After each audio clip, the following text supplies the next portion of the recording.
Virginia, just outside the city limits of Richmond. More than 100,000 fans have assembled for the Chevrolet Monte Carlo 400. This 25th race of the year means there's only 10 to go, and there's an added bonus at stake tonight. Call it Richmond International Raceway, or the short track that thinks it's a super speedway, or the action track. It all comes down to survival of the fittest. It's a place where NASCAR Winston Cup points leader Bobby Labonte in May had his worst finish so far this year. Bobby is one of 5 who had the fastest fingers and cars at Charlotte earlier this year. Will climb into the hot seat tonight and hope to walk away a millionaire. The 5 include the top 3 in points and the 2 top rookies. Big money, the championship chase at the action track. There's nothing else you need on a summer Saturday night. We welcome you live to our special NASCAR Winston Cup Saturday night edition of Who Wants to Be a Millionaire? Hello, everyone. I'm Jerry Punch, and tonight 5 drivers are eligible for that Winston No Bull 5 bonus of $1 million, while 4 drivers near the top of the point standing set their sights on that huge $3 million paycheck that goes to the Winston Cup champion in December. Last week, points leader Bobby Labonte beat the racetrack, the racers, and the rain to win at Darlington and extend his lead to 111 points over Dale Jarrett, with Dale Earnhardt another 94 back. But the man to watch tonight is just 20 points back of Earnhardt, 4th in the standings, but 1st on the starting grid. Pole sitter Jeff Burton dominated this race 2 years ago, much as he did the Busch race here last night. And he knows that with just 10 events remaining, this night could be very crucial if he is to have any shot at that big check on the big stage in December. Last Sunday at Darlington, Rusty Wallace took a hit on the track and a big hit in the points. Now he's on the verge of vanishing from the championship chase. Still, Rusty has been king of the short tracks this season, though he has just 2 wins to show for it. After last Sunday, Rusty Wallace needs a get-well race, and Richmond could be the place. 6 career victories here, and the last time Rusty Wallace won at Richmond in September was exactly 5 years ago tonight, and Rusty starts 5th. Richmond has a reputation for fireworks, and tonight fans will be focused on row 7, where Jeff Gordon starts next to Tony Stewart. Gordon got his first top 20 finish in 5 weeks at Darlington, coming home 4th, but in 3 of the last 5 races here, 31st or worse. Stewart won here 1 year ago and probably should have won here in May. Stewart, Gordon, and Wallace are not eligible for the $1 million. But for those 3, a win tonight would be priceless. Lack of experience didn't hurt Dale Earnhardt Jr. here in May. The rookie phenom drove to his 2nd career win. So it's not a huge leap of faith to pick him as one of the favorites tonight, even though he starts 31st. He says Richmond is one of his favorite racetracks, and why not? In 2 appearances here, Jr. has averaged a 5.5 finish. He's told me that if he can stay out of trouble tonight, he expects to be near the front at the end. While Jr. has assumed one of the favorites roles, how about the underdogs? And there are none bigger than Rick Mast. Probably the only driver in the field to have experienced more bad luck during his career than Ken Schrader. He starts 4th tonight. The last time he started that close to the front here was in 1994, and that's when he posted a Richmond best 7th place finish. Speaking of 7, that's where Bill Elliott starts from tonight. After shattering his left kneecap at home before the Bristol race, he's already posted a victory just by getting back into his race car. A visit to victory lane might be too much to ask for Elliott tonight, but it's Richmond, so you never know. This track seems to lend itself to surprise winners. Bob? We wrap up 3 big nights of racing here tonight. The NASCAR Craftsman Truck Series was here on Thursday night. The Busch Series here last night, but that means that the Winston Cup cars didn't qualify at night. They haven't even practiced at night, Ned. Haven't had a lap on the track under the stars. And you might say, well, what's different from Bristol? They do the same thing over there. That's a cement track. This is asphalt. Temperature 85 degrees this afternoon. It gets very hot and slick. When they were running happy hour, cars were slipping and sliding all over the racetrack. Requires a different setup than what they'll need here tonight. They build adjustability into the cars. But 2 drivers, Dale Jarrett and Bill Elliott, didn't even go out for happy hour because they didn't want to get confused. And this Richmond International Raceway, it's a great racetrack for racing because the corners, a different groove top and bottom, and cars can run up there, can run on the bottom. But you need a car that can run on both places, a multi-groove car, because if you run on the top, you run across someone you can't get by, then you have to go to the bottom, you can't run down there, you're just hooked. So you got to have a car that runs the top and the bottom if you can. Bobby Labonte has been on top of the NASCAR Winston Cup points since April and now has matched his largest lead He and Ward Burton in 8th are the only 2 drivers in the top 10 who have not won a race here at Richmond International.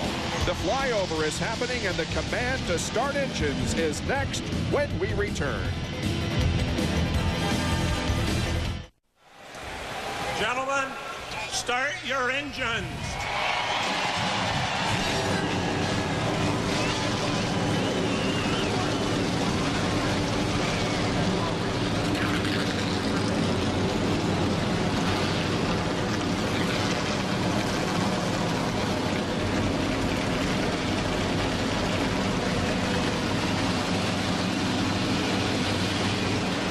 The 43 drivers are ready, and so are we. The start of the race is just moments away. ESPN's coverage of the Chevrolet Monte Carlo 400 is being brought to you by Team Monte Carlo, the cars more champions depend on. Chevy will be there. By brand name tires, oil changes, and more at your neighborhood Walmart Tire and Lube Express. And by Daytona USA, the official attraction of NASCAR. Well, the drivers tonight compete on a 3/4 mile oval. It's sort of D-shaped. The front stretch is 1,290 feet, the back stretch 860, and the banking is 14 degrees in the corners. And here on the D-shaped part of the racetrack, the front stretch, the banking is at 8 degrees. Now let's take a look at the Walmart starting grid. On the pole, his second career pole, Jeff Burton. The Exide batteries number 99, and current points leader Bobby Labonte is alongside. Jerry Nadeau lines up in 3rd position alongside Rick Mast. In the 3rd row, Rusty Wallace on the inside, flanked by Ward Burton. Bill Elliott returns to competition, starting in 7th position tonight, and he will be flanked by Johnny Benson. In the 9th starting position is Ken Schrader, and 10th is Mark Martin. Starting back in the 6th row, Kenny Wallace and Steve Park. Jeff Gordon on the inside of row 7, and Tony Stewart alongside. Oh, boy, what a great row that is. Kevin LePage on the inside of row 8, and Elliott Sadler on the outside. Row 9, Dale Jarrett and Jeremy Mayfield. Row 10, Jimmy Spencer and Matt Kenseth.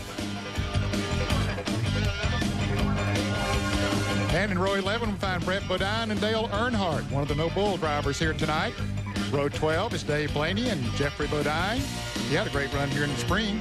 And Ricky Craven and Ricky Rudd make up row 13. Row 14, we see John Andretti and Stacy Compton. And in the 15th row, Joe Nemechek and Mike Skinner. Dale Earnhardt Jr., another one of the Noble 5 drivers, has the 31st starting position. Hut Strickland is alongside him. Bobby Hamilton and Wally Dallenbach line up in row number 17. Casey Atwood makes his NASCAR Winston Cup debut for Ray Abernham here tonight. Robert Presley has the final qualified starting position. Then the provisional starters are Terry Labonte and Sterling Marlin back in the 19th row. Row number 20, Chad Little and Michael Waltrip. Ted Musgrave and Steve Grissom get the 41st and 42nd starting positions, and Scott Pruitt gets the final and 43rd position. Missing from the field, those unable to qualify, Mike Bliss, Darrell Waltrip, Robbie Gordon, and Dave Marcus. Real shame that Darrell Waltrip could not make the race here tonight. This would be the last time that Darrell would be racing at the Richmond International Raceway. So Rusty Wallace stopped on the backstretch. All he was doing was indexing the steering wheel, putting the spokes exactly where he wanted them. And you can do that by stopping, taking the wheel off, and putting it back on. Well, they will race 400 laps here tonight. That's a total of 300 miles. The purse exceeds $2.2 million. The fuel window is between 110 and 120 laps.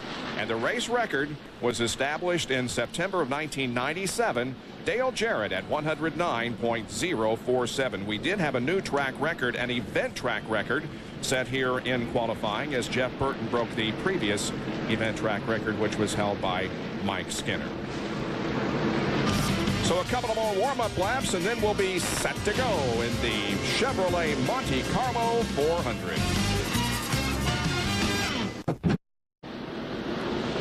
What What a sight here at Richmond International Raceway. More than 100,000 fans gathered here to watch this 25th race of the 2000 NASCAR Winston Cup season, and we are less than half a lap from going green. On the front row is Jeff Burton, and on the outside is the current points leader and the driver who won last weekend at Darlington, Bobby Labonte. All the fans are on their feet. The pace car is on pit road, and here we go in the Chevrolet Monte Carlo 400.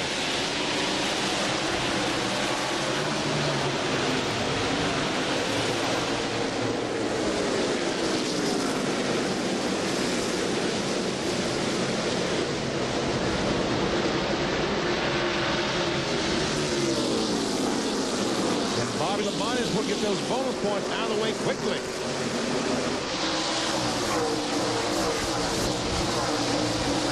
Bobby Labonte did lead that first lap, but now Jeff Burton comes back on the inside. That is the 16th race that Bobby Labonte has led so far this year, in the 410th lap that he has been out front. Jerry Nadeau challenges Labonte now for second as Burton has taken the lead. In NASCAR Winston Cup racing, each leader gets 5 bonus points for leading a lap. You lead 1 or lead 100, it's all the same. You get 5 bonus points. Bobby Labonte, the points leader, wanted to do that quickly. He did. Now, really, truly, he can just sit there and ride. He doesn't worry about if Nadeau or Rusty Wallace were to pass him. Jerry Nadeau is celebrating his birthday today, his 30th birthday, and would like nothing better than to win this race, his first Winston Cup race, as a birthday present. He's moved to second. That would be quite a birthday present. Here comes Rusty Wallace, though, up to 4th position now, and falling in behind Nadeau.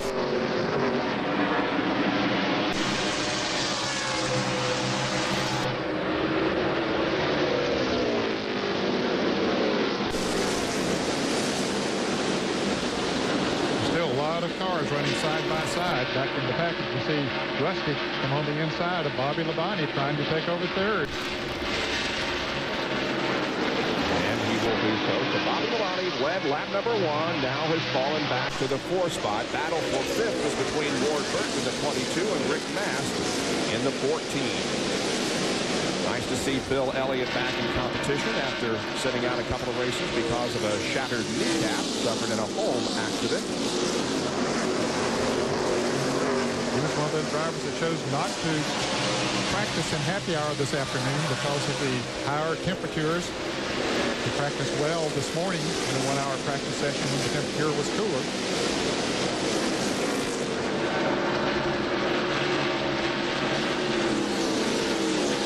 Jeff Gordon and Tony Stewart started side by side, and they still are almost side by side.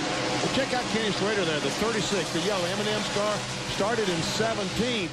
He has worked his way up to the 12th position.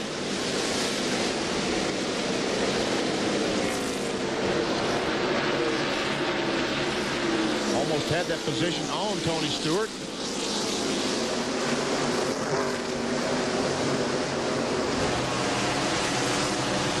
Now Stewart using that high line early here. Makes it work for him. Gordon comes right along as well. Tony Stewart is the defending champion of this race. He started second last year, won it, leading 333 of the 400 laps.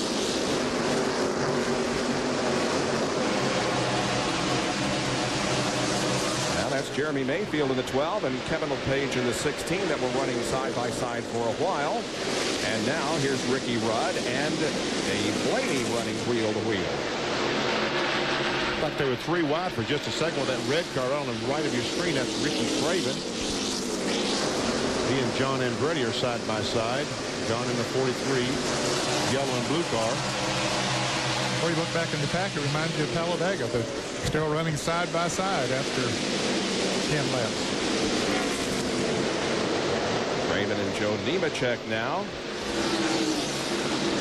And right behind that group is the 8 car driven by Dale Earnhardt Jr. He won here in the spring and is one of those eligible for the $1 million No Bull 5 bonus. Again, those eligible are the top 3 in the point standings coming into this race: Bobby Labonte, Dale Jarrett, and Dale Earnhardt. And the two top rookie contenders this year, Dale Earnhardt Jr. and Matt Kenseth. They were the drivers who finished in the top 5 in the Coca-Cola 600 at Lowe's Motor Speedway back in May.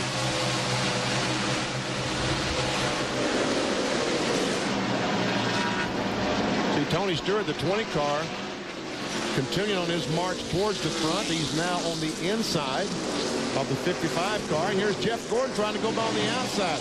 Well, Jeff is trying to figure out who do I follow, the 55 or the 20. Maybe I'll try the 55 and see if we can both get by the 20. Kenny Wallace was in front of the 20. Tony Stewart is trying to make that pass.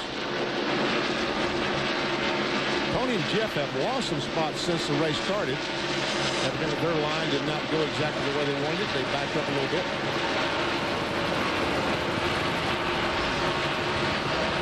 And Jeff Gordon trying to get by Tony Stewart. Well, they're giving each other a lot of room here, at least in the early going, because it's something that we all remember that happened early in the sport. Where was that? At Watkins Glen on the first lap or second lap. Well, here's Jeffrey Bodine, Dale Jarrett, rather, and the 17 of Matt Kenseth. They're running back in the 20th, 21st, and 22nd positions. Dale Earnhardt, Goodwrench Chevrolet. He's currently running in the 23rd position, and he was not very happy with his car today. They made wholesale changes on that automobile just before the race started. Now comes up and goes to the inside of Kenseth. So two of the Noble 5 contenders are battling side by side here, but it's for the 22nd position. Yeah, that won't get him $1 million right there. That won't get him 5 cents. But it's a long way to go. In fact, you got 3 of them running together there. DJ's right in front of him. And here is the leader of the race, Jeff Burton, who now has a 1.1 second advantage over Jerry Nadeau, who is running in second position. And with 18 laps completed, Burton leads over Nadeau, Rusty Wallace, Bobby Labonte, and Ward Burton. More live coverage from Richmond International in a moment.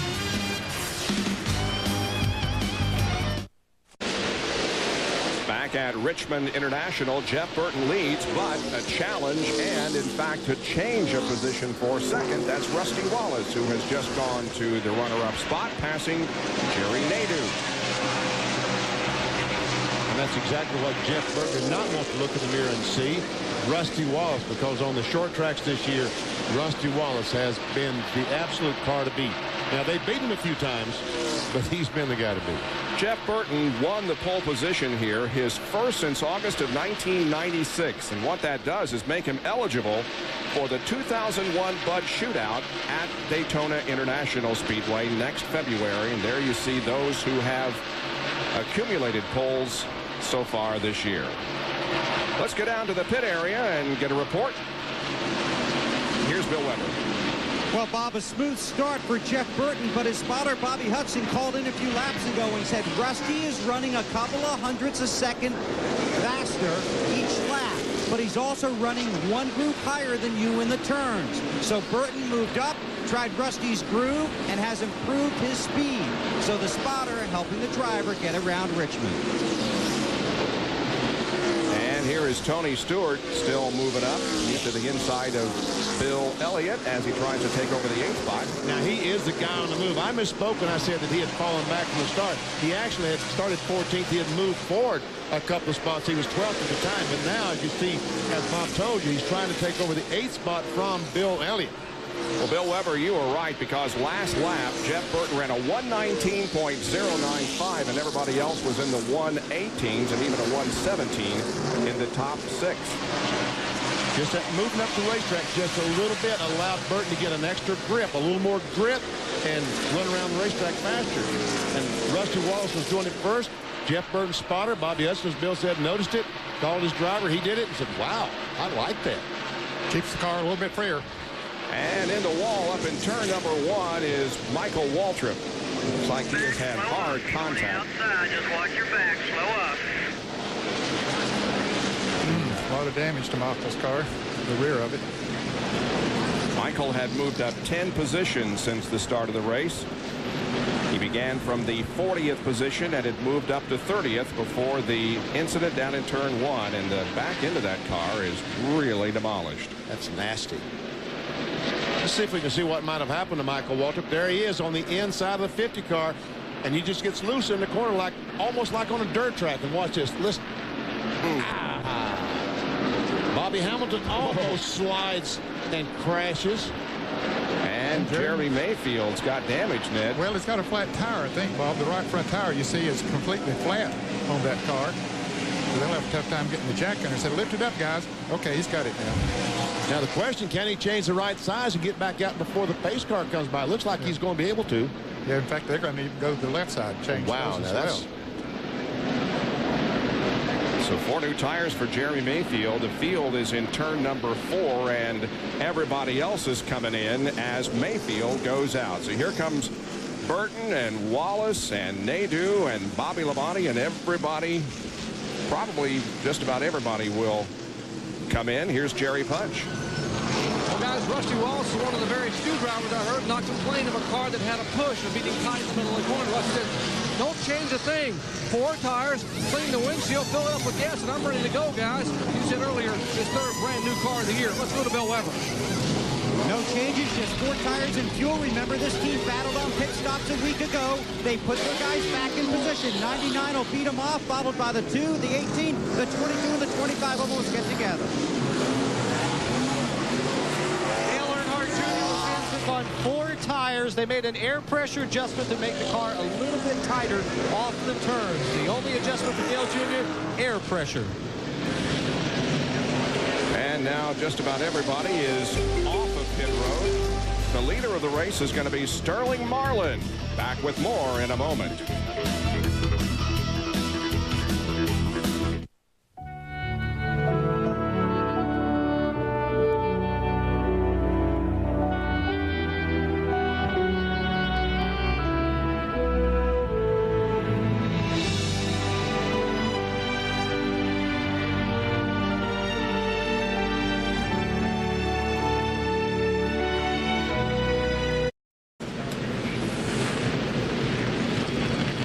Still under caution here at Richmond International Raceway. John Kernan has a report from pit road. Down in the garage area with Michael Waltrip. Michael, the night ended early for you. What happened? Man, we started last, and our car was so good. I moved up 10 spots at least and was real fast. And I was on the inside of Wally, and he just pinned me down going into 1. And we made a little contact, and the thing got sideways on me. It's my fault. I just hate it for the guys. We've had so many mechanical problems. We've been able to avoid the wrecks. And tonight, just got in a wreck. It hurts my heart. We had a good car. But the good news is Michael is okay. The Dr. Jerry Punch. And here in the Jeremy Mayfield pit, they're looking very closely, examining the right front tire that came off Jeremy's car. They're not sure if Jeremy ran over something. Let me ask Peter. Peter, did Jeremy run over something, or was that contact with Michael that may have done that? That's what I was thinking, was contact with Michael Walter. Yeah. You're just making sure to look at the tire how it was wearing. It just looks like he cut it down. Okay, that's the better news there. A lot of crew chiefs coming here taking a look. They've been applauding Goodyear, and they think that's what happened. There was contact. They're looking at the inner liner now, where the inner liner was actually ripped apart. They have the inner liner there in their hand, and they're looking at it with a flashlight to see exactly what might have happened. But Jeremy said the car was starting to slide a little bit, so the tire actually may have been going down somewhat. He may have had a slow leak, and that may have precipitated the problem, making it even worse. Now, Benny, when Michael looks at the tape, he's going to know that it wasn't Wally Dallenbach. It was Ricky Creighton. But it's a red car, and he thought it was Wally Dallenbach, but in fact it was Ricky Creighton, yes. Well, Sunday night football on ESPN at 8:30 Eastern will be from Sun Devil Stadium in Phoenix, Arizona. The Dallas Cowboys and the Arizona Cardinals, with Troy Aikman out indefinitely. Randall Cunningham, who has been named to start this weekend, will be depending on veteran running back Emmitt Smith. Coverage begins with the NFL prime time at 7:30 on Sunday night. The Cowboys and the Cardinals on Sunday Night Football. We'll be right back.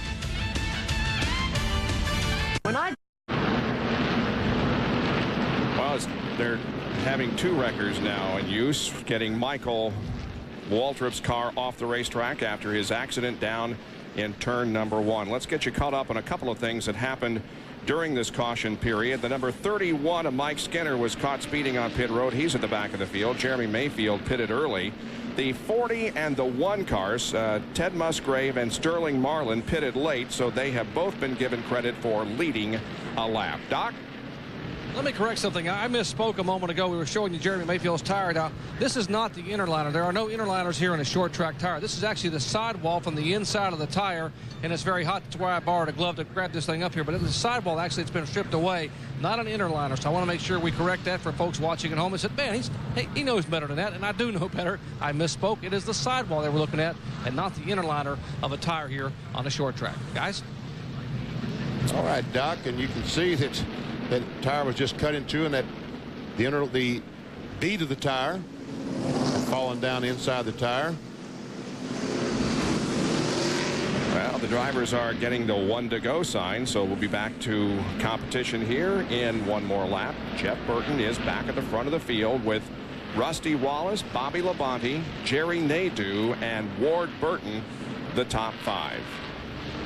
Let's take a look at a Coke pit summary and see where people fared in this most recent round of pit stops. Jeff Burton stayed the same. Jerry Nadeau lost 1 position. Dave Blaney from 25th to 8th. You have to wonder if maybe he only changed right side tires. Yep. Yeah. My guess is that's exactly what happened, or maybe fuel. But it did give him track position, and that, as you guys have said earlier, is very, very important. Tony Stewart lost 4 spots. He was 8th when he came in for the pit stop and came out in the 12th position. Well, let's go again as the green flag comes out to resume the Chevrolet Monte Carlo 400.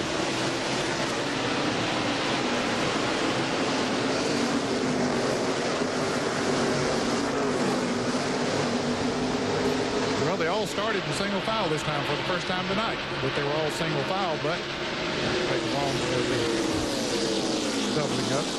Right here. And Jeff Gordon went quickly past Dave Blaney. He's up on the outside of Mark Martin.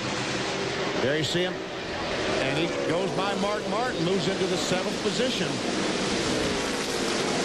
You're right. Dave Blaney did get just right side tires. That was the reason that he has gained so many positions on this round of pit stops. Now here's Tony Stewart to the inside of Jimmy Spencer as they contest the 12th spot. A lot of crew chiefs right now will be having that stopwatch on the 93 car and see just how fast that Blaney is running and just how badly the 2 tires will affect his car. If he runs as fast as some of the rest of these cars, that's what we'll be seeing from a lot of these cars later on. Yeah, sometimes they tested early in the race, and you're right, others will pay attention to what went on with that one car. Steve Park just went into the top 5, passing Ward Burton. Now you see with these 4 fresh tires, all these cars right on the bottom of the racetrack. They'll end it on the inside of Blaney.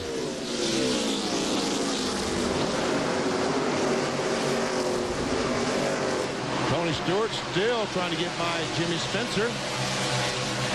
And Rusty Wallace has caught right up with Jeff Burton, and now the battle is for the lead.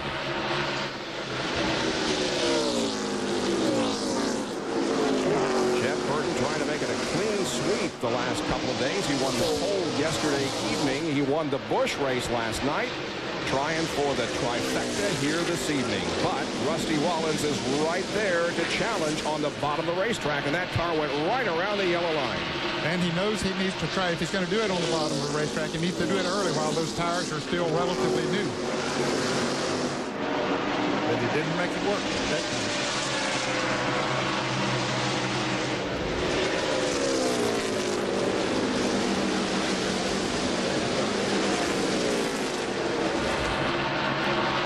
It's so hard to get traction off to the bottom side of the racetrack. And your angle is not what it needs to be coming off of there below another car. That's the biggest problem, Ed, when Rusty Wallace goes to the bottom of the racetrack down in 1 and 2. He's okay here, but when he comes off, he needs the entire racetrack. He needs to let the thing drift up right against the outside retaining wall. When you're trying to pass someone, you can't do that. That really affects your speed around the track. And once again, Tony Stewart is still working on Jimmy Spencer. And Bill Weber, he's not been able to do it yet. Still working to get a position back on the track. Lost positions while he was on pit road, Bob, because because they had a lug nut fall off of one of the rear tires during their pit stop. That cost him track position while he was stopped on pit road. That's unbelievable. During a pit stop, if one lug nut falls off, it's going to cost Tony Stewart 3 or 4 spots. He finally just gives up on that bottom groove. Dale Earnhardt taking the position from Kenny Wallace. That was the 17th position. That 21 car of Elliott Sadler seems like it's painted differently every weekend. There it is this weekend. He's riding alongside Kevin LePage as they race for the 21st position. Elliott is losing positions right now, Bob. He was up in the 17th position just about 5 laps ago. He's being shown in 20th now, and several cars there. You see Kevin LePage trying to pass him on the outside. Whoa, John Andretti gets bumped around, and like he may have had contact with the wall. It was close if he didn't. Jeffrey Bodine in the power team number 60. Remember just how well that car ran here in May when his brother Todd relieved him? And another crash up in turn number 2. Jeffrey is involved. And 21 car of Elliott Sadler. Isn't that 21? Yes, yep. It is. We were just looking at that group of cars. We saw how tight they were running.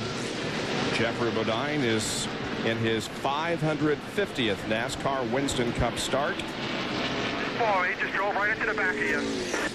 Looks like Elliott Sadler's car has got the worst of it. And this weekend he was carrying Virginia Tech on the side of the car, trying to do something for his fellow Virginia folks. It's not going to be. Well, let's see who ran into the back of who.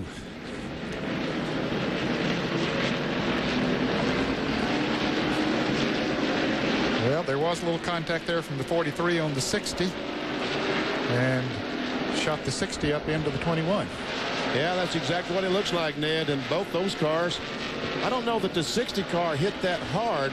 Let's see if we can see going down in 1. There's the 60, the 43. There's space there as they go out of the shot.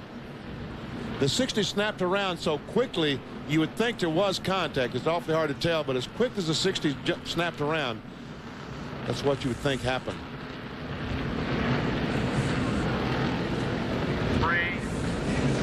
Jeffrey Bodine makes it around to his pit stall, and they middle of the backstretch. Go to work on the right side of that car, the Power Team Chevy. So another caution here because of an accident up in turn number 2 involving Jeffrey Bodine and Elliott Sadler. We'll be going back to green flag racing here in less than a lap at Richmond International Raceway. Well, tomorrow, coverage of the Kart FedEx Championship Series begins with qualifying at 1:30 on ESPN2. Kart today at 2:30, and then at ESPN at 3 o'clock, it's the Honda Grand Prix of Monterey. The Kart FedEx Championship Series in action tomorrow here on ESPN. For more, log on to ESPN.com. Well, the green flag's about to come out, and Jeffrey Bodine is still in the pits. And so is Chad Little, and the 40 car, Sterling Marlin, was caught speeding on pit road, so he's at the back of the field.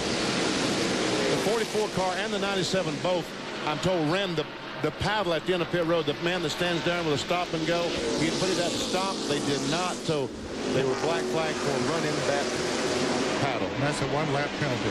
Look at Steve Park coming down the inside of Bobby Labonte as Rusty goes on the inside of Burton going into turn 1. Well, now battle for the lead. Rusty to the inside of Burton. I don't think he's going to do it, but Steve Park did take over that 3rd position. Steve started 12th here tonight and has been moving up quickly.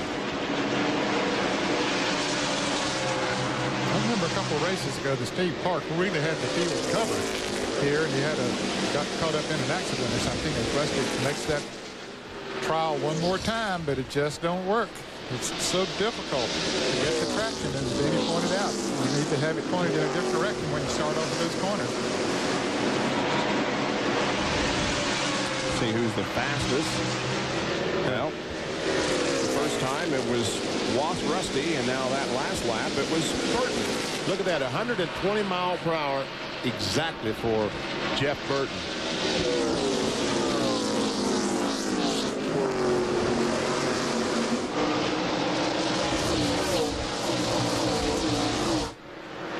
has an update on the 3 car of Dale Earnhardt, who's way back in the 27th spot. Bob Dale had moved up into the top 20, but the car was just a little too tight, so they took the opportunity during this caution to have a pit stop, take on 4 tires. They made a wedge adjustment, pulled the rubber out of the right front to kind of loosen the race car up for Earnhardt. We'll have to wait and see exactly what those adjustments did. If they're, I guess we can tell pretty soon on the racetrack, I would think. Well, he just moved up to 24th. He did pass Scott Pruitt, and so Earnhardt is in 24th, and now there's Jeremy Mayfield, who is going to be his next victim. Wow, he just moves right on around him with the fresher tires, and even though they're fresher only to maybe 10 laps or so, it still makes a world of difference. He's able to keep it down on the inside and get the traction off the turn. Well, Dale Earnhardt has been eligible to win the No Bull $5 million bonus 6 times, but he has yet to win that. Bobby Labonte has been eligible 8 times, hasn't won. The only one of the top 5 eligible tonight who has won, Dale Jarrett, and he's won twice. Now, these drivers are also playing, if you will, for a lucky fan. And if they win $1 million, the fan will win $1 million, and that's who the fans are paired up with here tonight.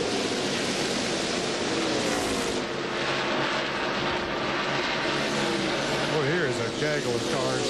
Earnhardt moves in under Ricky Rudd. He's been going at John Andretti. He's in this crew. It seems like he's been in the big pack since the start of the race. And another big pack of cars here. There's Casey Atwood in the Motorola-sponsored number 19, making his NASCAR Winston Cup debut here this evening under the direction of Ray Evernham, who will be his car owner next year. Now, the car that he's driving here tonight is a Bill Elliott car. It's a Ford, of course. All the Dodgers next year. Yep, all the Dodgers next year. Yeah, it was interesting to see to go by Ray Evernham's transporter today and see all the guys hanging around and see all the Dodge folks hanging around the transporter, and Casey Atwood was driving a Ford. Didn't look quite right, but we understand next year they're very interested in how this young man fares tonight.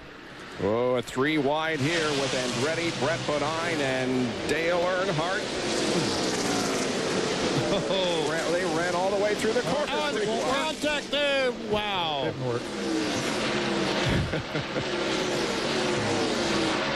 And a battle for second as Steve Park continues to march toward the front. You'll remember that Steve started second here in the earlier race and finished in 11th. Got a little bit loose coming off the corner there and lost his momentum. But he's looking pretty good. Oh, it looks like it's working very well. On board with Rusty Wallace. Father and son are wheel to wheel out there as the son is on the outside and the father is on the inside, and they are battling for the 19th, make that 18th position.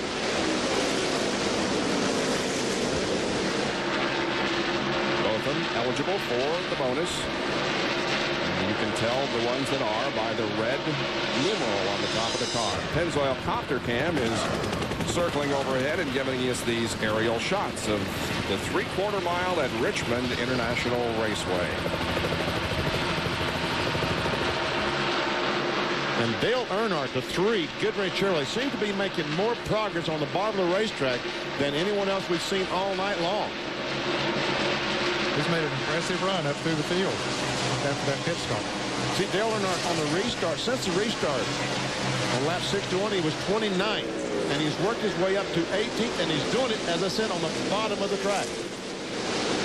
Mayfield and Ricky Rudd are contesting the 23rd position. That's Kevin LePage trailing.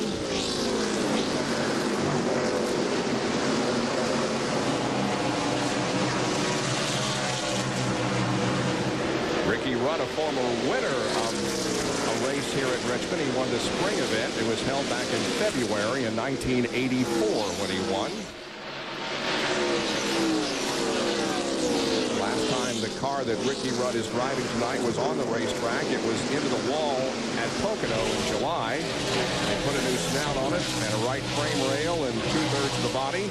The car is also raced at Martinsville and in the first Pocono race. This is the 4th time that this car has competed this year.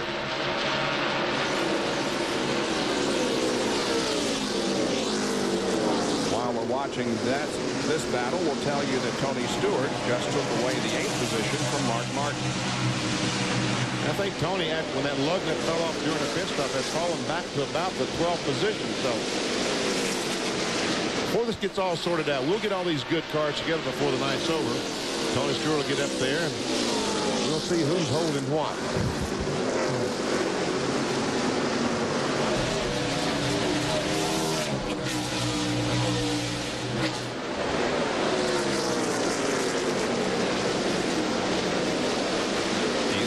About 13, a little more than 13 seconds behind the front runners. Here is Stewart, who has found his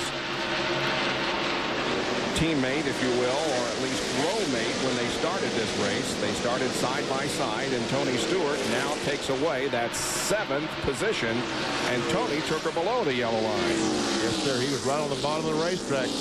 Haven't seen many cars been able to do that. Dale Earnhardt has won this Goodwrench Chevrolet. He's on the bottom of the track.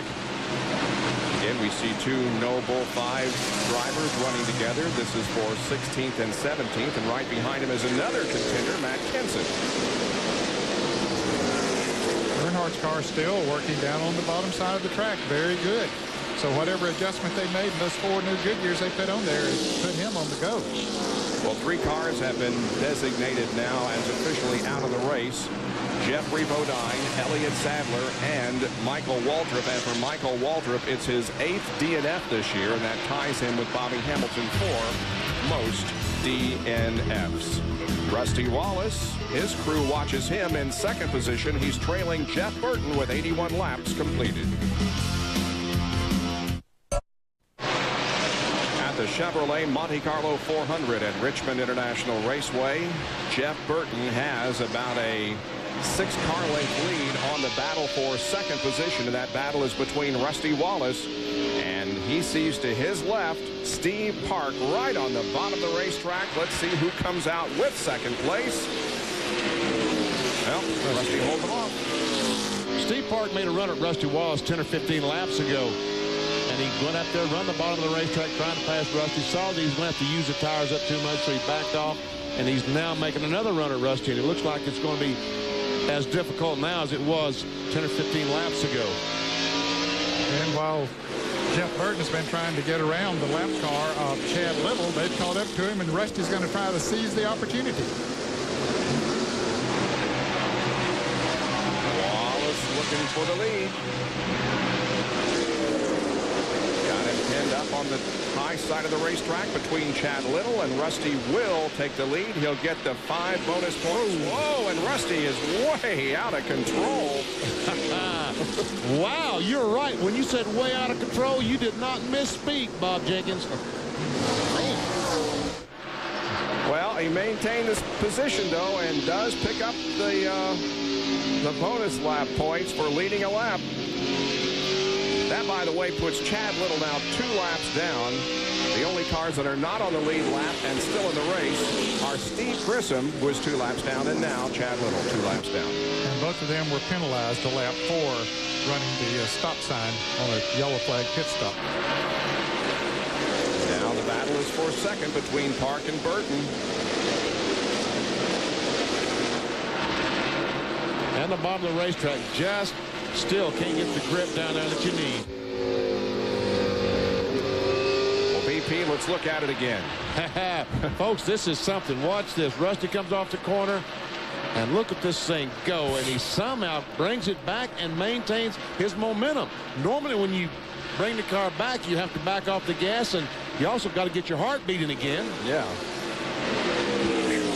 Close call for Rusty. Heads to the high side. Oh, but Jeff Burton does not want to get on the outside. It looks like he's going to be able to do that. Oh, I see why he can do that, because Jeff Burton's on the inside of Ted Musgrave in that Bell South 01 car. So now Ted goes a lap down in 38th position.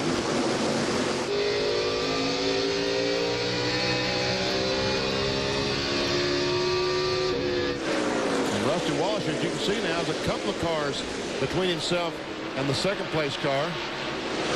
Ward Burton Burton and Jeff Gordon are running 7th and 8th. They're about 5 3/4 seconds behind the leader.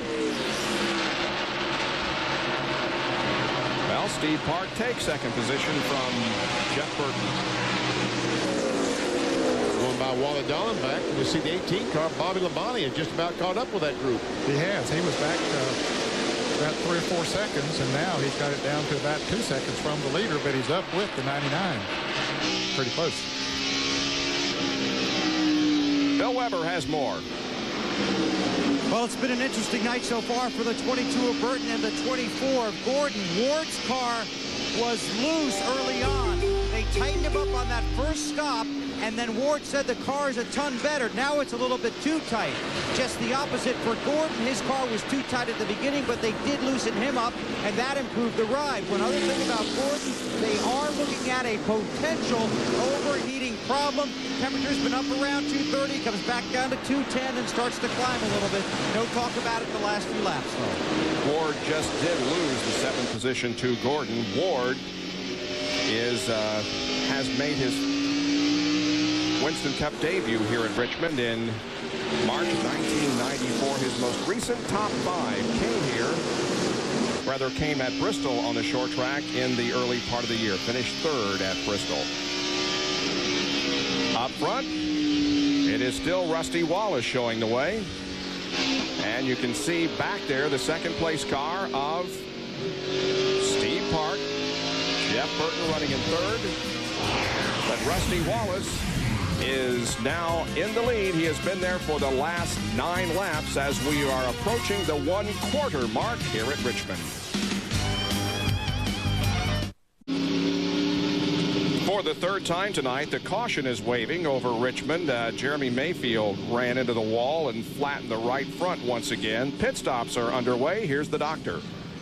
And Rusty Wallace comes into his pits. His first pit stop, 15.5 seconds. They will put on 4 tires, make no changes. Rusty said the windshield is okay, and the car is essentially perfect. 2, 1, and 99. As you watch Rusty Wallace at the top of your screen, Steve Park at the 99, up Jeff Burton. Let's go down to Burton's pit and Bill Weber. Second stop for Park. Again, no changes. Left side tires going on. He gets away, waiting on Jeff Burton as well. Rusty with a 15.7. Jeff Burton an 18-second pit stop down to John Kernan.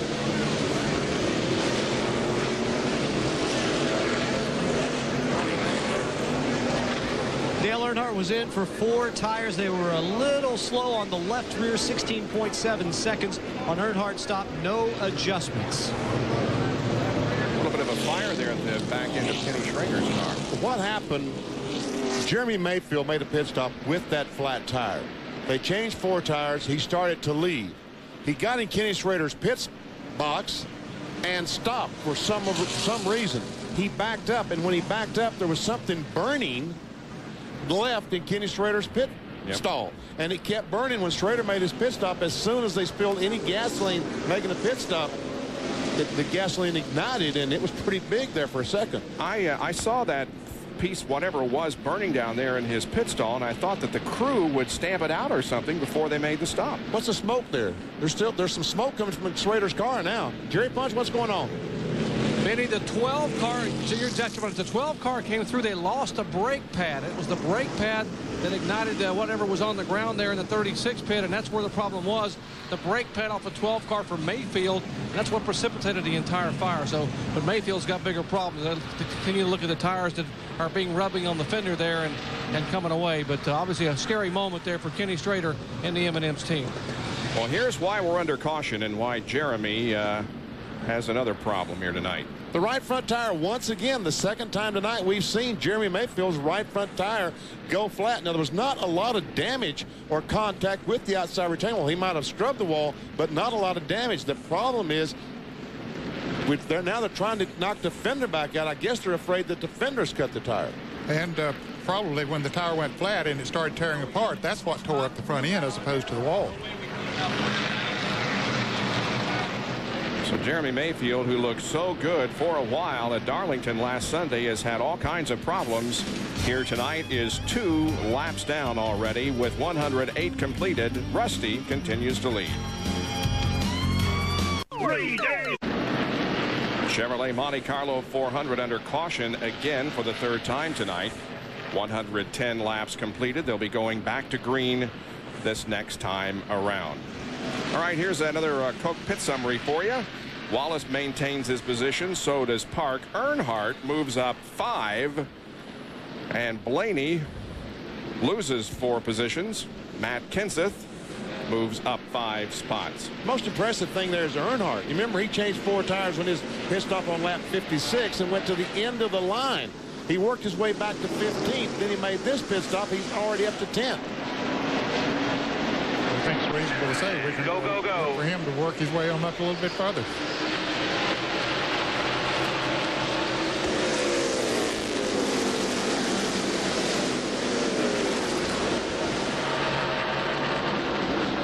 Now Jeff Burton, the next sidecar, back in 4th spot. He's basically been about the class of the field tonight.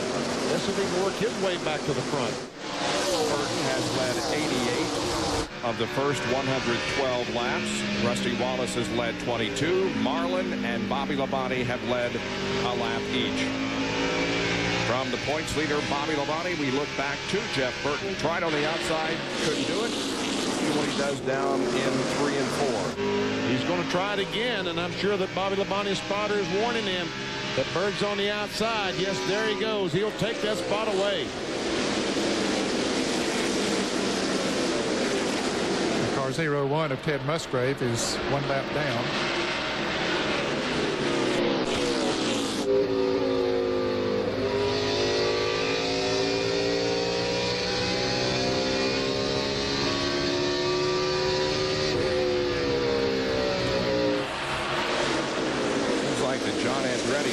Side by side with somebody since the green flag dropped. It's Ricky Rudd this time. He has been in a thick battle of competition all the way.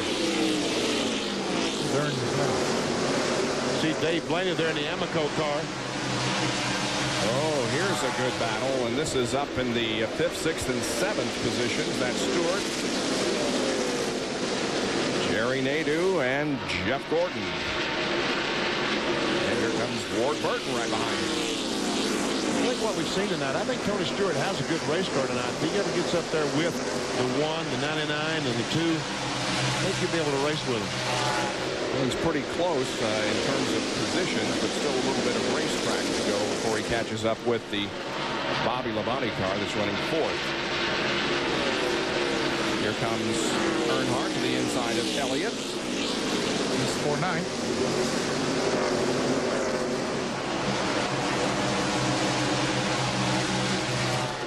Go down to John Curtin for a report.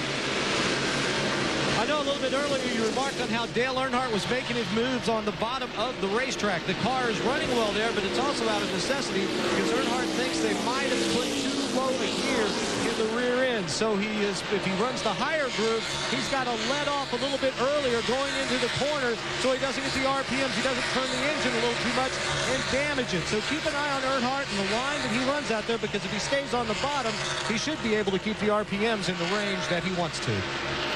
Well, no, he doesn't have any problem down the backstretch. He can run whatever groove he wants to, 1 and 2. Here's where the problem is. He gets too high coming off 4. This long front straightaway, 1,290 feet. That right here is where he'll turn the engine too many RPMs. That's where he's got to back off. And that's the fastest part of the racetrack. 6 or 7 miles per hour faster than the backstretch.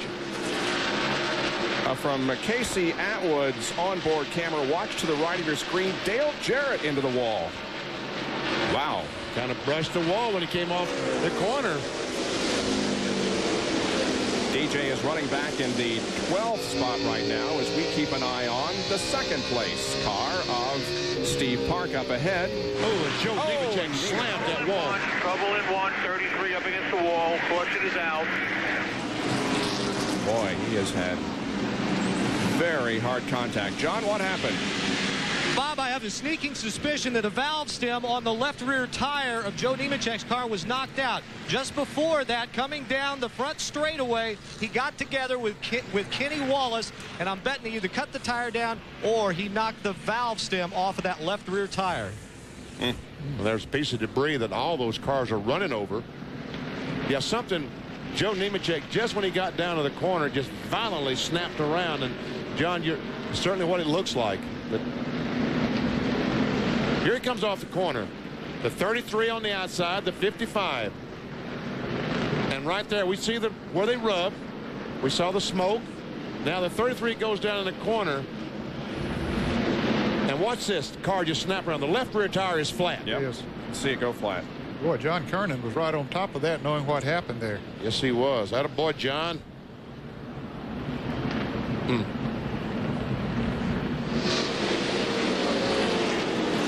Wow. It happened so quickly. A hard hit by Joe Nemechek. We saw him moving around in the cockpit, taking the gloves off. There he is walking around. He is okay. But a big disappointment tonight for Nemechek, who started back in the 29th position.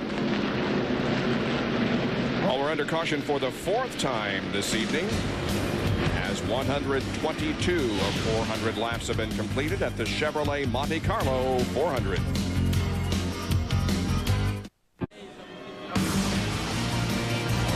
ESPN's coverage of the Chevrolet Monte Carlo 400 from Richmond is being brought to you by Budweiser. With the crisp, clean, refreshing taste you'll find in no other beer. This Bud's for you. And by Conseco. And the Conseco Pontiac is currently running in 19th position as we are under caution. Jeremy Mayfield makes another pit stop. Jerry, is there a common thread with this tire problem for Jeremy? Well, Bob, not really. The first problem Jeremy had was actually from contact with the Michael Waltrip car. He had a cut on the right front tire. Now, this most recent one was not from contact, not from something rubbing on the car. The team is telling me they think it may be from the heat off the brake calipers and brake rotors. And this tire came off here probably 10 minutes ago, and it is still steaming hot. In fact, it's too hot for the teams and the Goodyear engineers to even examine, but they think that it may be just the heat off the brake rotors. Now, I just been handed a note here a moment ago. 1,400 degrees on the front rotors. They're using fairly large rotors and calipers here to be able to try to stop the car so you can drive them in the corners and jump on the brakes and get it to turn. And that may be the problem with Jeremy, excessive heat melting the bead. In fact, Jeremy asked on the radio about the brake adjusting valves, the little adjusters they use in the car, if they may be maybe backwards somewhere. And he said no. The crew said no, not so whatsoever. But apparently he's getting a lot of heat in that right front brake area, and that's the reason for this right side tire.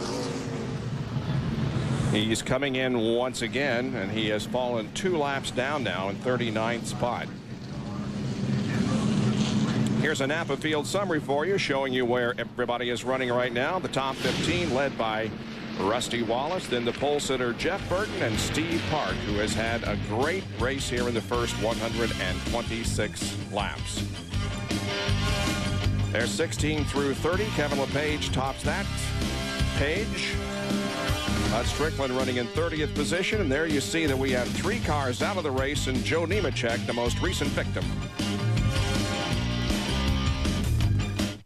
NASCAR passing by. Caution continues here at Richmond. They're having the same problem with Nemechek's car they did with Waltrip. They may require 2 wreckers to get that car off the racetrack, so we remain under our 4th caution of the evening. There is Joe's car down in turn number 1. It looks like they're going to be able to drag it off with just 1. Well, I don't think so. You're right when you said drag, and that's the only way we're going to get to go anywhere. Dale Jarrett is running in the 12th position here, and Bill Weber, did that bump with the wall a little bit earlier hurt him any? So far, they don't believe so, Bob. We can take a look at it, and you'll see it from Casey Atwood's onboard camera. The cars will come through turns 3 and 4. Here they are coming off of 4. Watch Jarrett on the right side of your screen just drift high and hit the wall. Now, you never just tap or brush the wall, although that didn't appear to be that severe. He ran about 5 laps under green before the caution came out, said it feels fine. Mark Martin did pull up, checked on it. Todd Parrott, his crew chief, told me that it looks okay. So right now they're confident that that car is going to be all right. Obviously, they'll find out again when they go back to green. But Jarrett did run about 5 laps under green before the caution came out, said it felt okay. Well, Dale Jarrett is the reigning NASCAR Winston Cup champion. Who will win it in the year 2000? Well, right now, Bobby Labonte is at the top of the point standings by 111. And right now, he's the subject of our spotlight.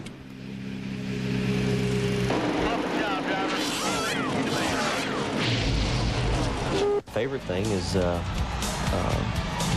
chance to race and be competitive week in and week out. Of course it is. I mean, that's what we like to do. But I love what I'm doing. It's a lot of fun. Jeff Gordon was definitely, we started off at the same time, Rookie of the Year.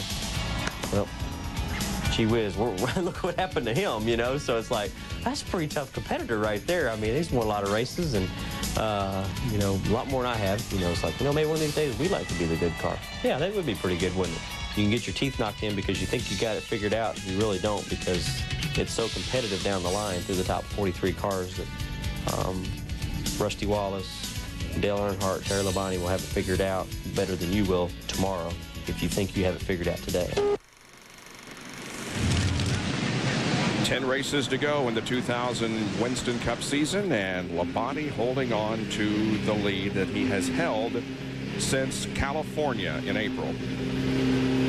He's in 4th position now as we get ready to restart. They were given the signal as he came by the start-finish line the last time. 1 lap, and we'll go racing again. Once again, the top 15. Earnhardt back in 10th spot. John Kernan is with Joe Nemechek, who had a hard hit of the wall. Bob Joe's been checked out in the infield care center. Joe, you all right?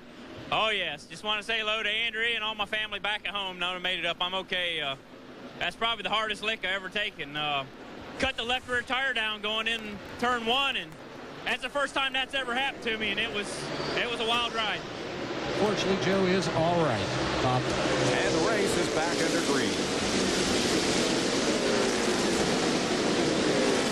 See Chad Little on the bottom of the racetrack there, trying to get a lap back. He is 2 laps down. Racing Rusty Wallace hard.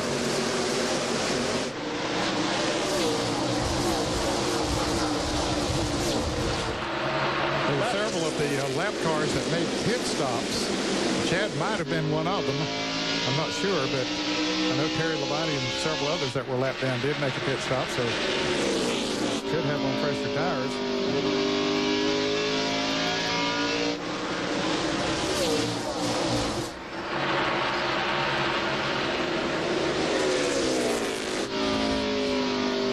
We did have 31 cars on the lead lap. Now we only have 30 because Ricky Craven lost a lap during a pit stop on the caution flag.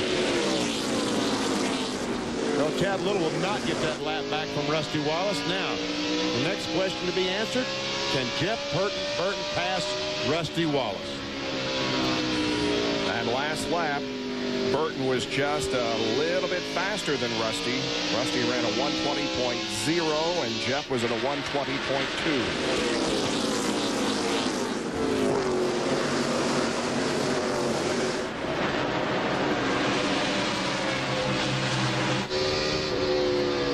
Noble 5 contenders up in the upper left of your screen, and where they are currently running. We have just 2 in the top 10, but Jared is knocking on the top 10 door. Matt Kenseth is in 14th, and Dale Earnhardt Jr. is the one who is furthest back. He's currently 26th. Well, he made a pit stop during this last caution period. That's the reason he's back as far as he is. Kevin LePage, the 16 car, Johnny Benson, 10 car, and John Andretti. And Benson tries to get on the inside. Back for the 16th position. Man, a battle for the lead. Burton's going to try it on the inside. Can he do it? Well, we're going to answer that question that you asked BP a couple of laps ago. He is trying. So far has been unsuccessful and will cool his tires here maybe for a lap. Well, he's going to try it again, is he? No. He wants to make Rusty Wallace think he's going to try it on the inside and hope that Rusty goes to the bottom so he can go to the outside. He tried to trick old Rusty, but not his first rodeo. That's right. And he's going to try it on the bottom again. They have a pretty good run going here. Yeah, but Rusty's on that outside groove.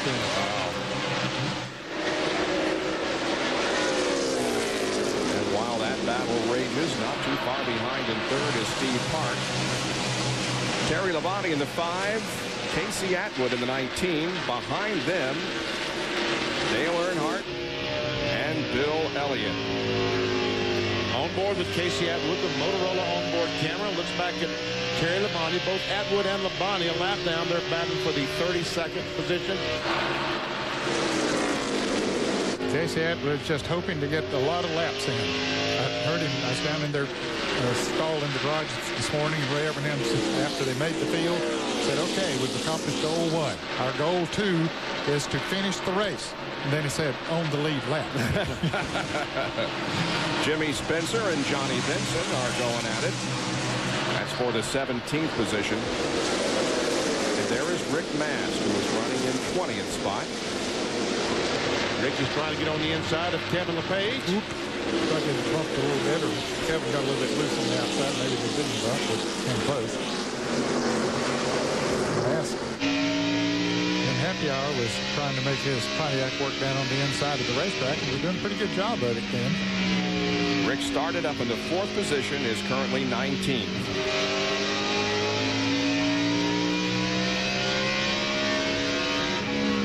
Like they're going by the 75 car of Wally Dallenbach, the Roto-Zip car. All right, here we see Tony Stewart trying to take over that 4th spot and does it. See, Bobby Labonte didn't fight him there. He just probably eased off the gas a little bit and let Tony drift on out to the wall, take the position away. Bobby's driving a very smart race, as he has most of the year.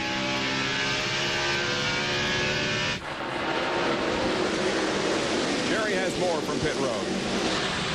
Guys, since the green flag waved, Bobby Labonte said that car's been pushing like a dump truck. They came in on the first pit stop on lap 33 and went 2 rounds on the track bar, air pressure right front and left front and left rear to try to help it. And that helped it some. Now, their next pit stop on lap 105, they pulled a rubber out of the left rear, and that's helped it a lot more. They still need a little bit more forward bite. But Bobby says the car is getting better and better, and he's managing his tires, his time, and most importantly right now, he's managing that points lead. And that's one thing that he has done well since he took the points lead. The top 10 are Wallace, Jeff Burton, Steve Park, Tony Stewart, and Bobby Labonte, the top 5. Then Jerry Nadeau, Jeff Gordon, Ward Burton, Bill Elliott, and Dale Earnhardt. 148 laps completed at Richmond. Rusty Wallace continues to lead the Chevrolet Monte Carlo 400. Jeff Burton 2nd and Steve Park running in 3rd position.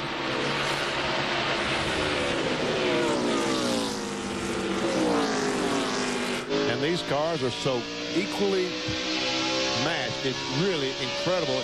I don't know how anybody can pass anybody because they all run the same speed. Here's back in 21st, 22nd, 23rd on board with Mike Skinner, who's been trying to hold off Dale Earnhardt Jr. for the last several laps. Ever see Mike Skinner's Lowe's Home Improvement Warehouse Chevrolet and the Bud Chevrolet of Earnhardt Jr. and behind them is the Jasper vehicle of Robert Presley, the blue car.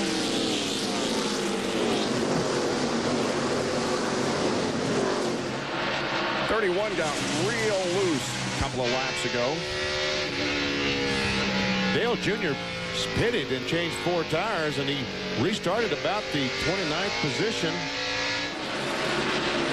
He's worked his way up to 22nd.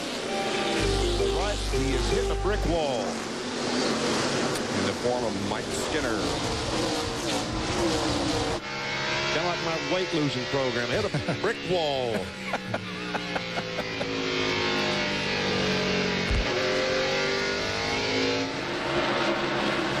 Jerry Nadeau continues a good run. He's 6th. Up ahead of him is Bobby Labonte, who is 5th. And Jeff Gordon is back there in the 7th position. Jeff Gordon is 5.5 seconds behind the leader, Rusty Wallace.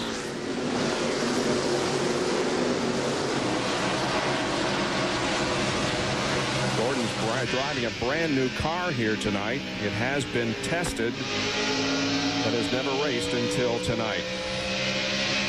And again, John Andretti is running beside somebody. In this case, it's Rick Mast, but now he takes that position away. Well, now here comes Mast back. He just can't get it. He likes company, doesn't he? Ooh, Bobby Hamilton almost got into the wall. He might have gotten into the wall off of turn 2. He came off of there pretty slow. If he continues to go. Andretti and Mast are racing for the 18th spot. For the taste of the race, here's some Jimmy Dean onboard telemetry with Rick Mast. And down the backstretch, you can see 120, 130, about 134 mile per hour. And down the front straightaway, even on the bottom of the racetrack, I think you're going to see that he's going to be quicker. 144 miles per hour, so 10 miles per hour. Although he did come off turn 4 and let the car drift up on the racetrack, unlike down to 1 and 2 when he was bound down like he is right now. Little contact there. Andretti up on the track. Close again. It's amazing how wide apart they are in the corner and how close they get together when they get to the straightaway. Mast might have him now. He might have him. No, here comes. Oh, man. Rick, you had him. He thought he did, too. Easy for you to say, sitting up here in the booth. Yeah, exactly right. Well, they're having fun. Yep. Saturday night racing. Yeah, he almost got him. Can he slide out there? Yeah. Finally got him. Slid right out there. Well, here's another good battle. Spencer, Blaney, Martin, Benson. See, that is 13th, 14th, 15th. Behind him is Kenseth. That's 16th, 17th.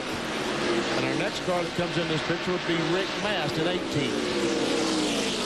Mark Martin is not running as well as he usually does at Richmond. No, he isn't. In fact, he slid back a few positions in the last 15 or so laps.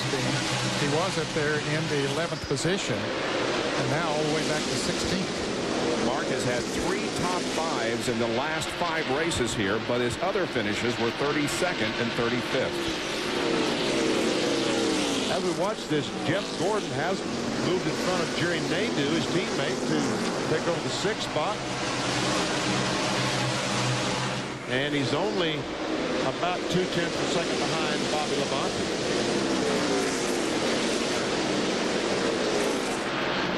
There's Ricky Craven, the Midwest Transit 50 car. He is the lap down, as I told you. Made a pit stop. Check on things up front. Well, they're pretty close. Yes, they are. Rusty Wallace trying to put a lap on Hut Strickland in the car number 90. Hut is in 29th position, so that'll leave 28 cars on the lead lap. And Hut normally drives a red car, but this week, Hills Brothers is promoting their decaffeinated brand of coffee, and so it's green.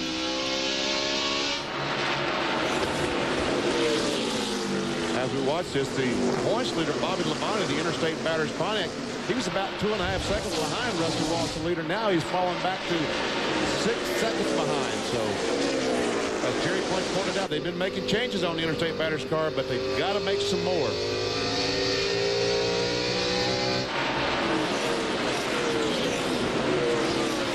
There's the 18 of Bobby Labonte running in 5th spot, about 5.8 seconds behind Rusty Wallace, who continues to lead here. Rusty has led now 80 laps. Jeff Burton has led 88. And Rusty is coming up on the 9 car of Stacy Compton, local Virginia driver, to put him a lap down in the 28th position. We'll take a break and be back with more live coverage in a moment from Richmond International Raceway.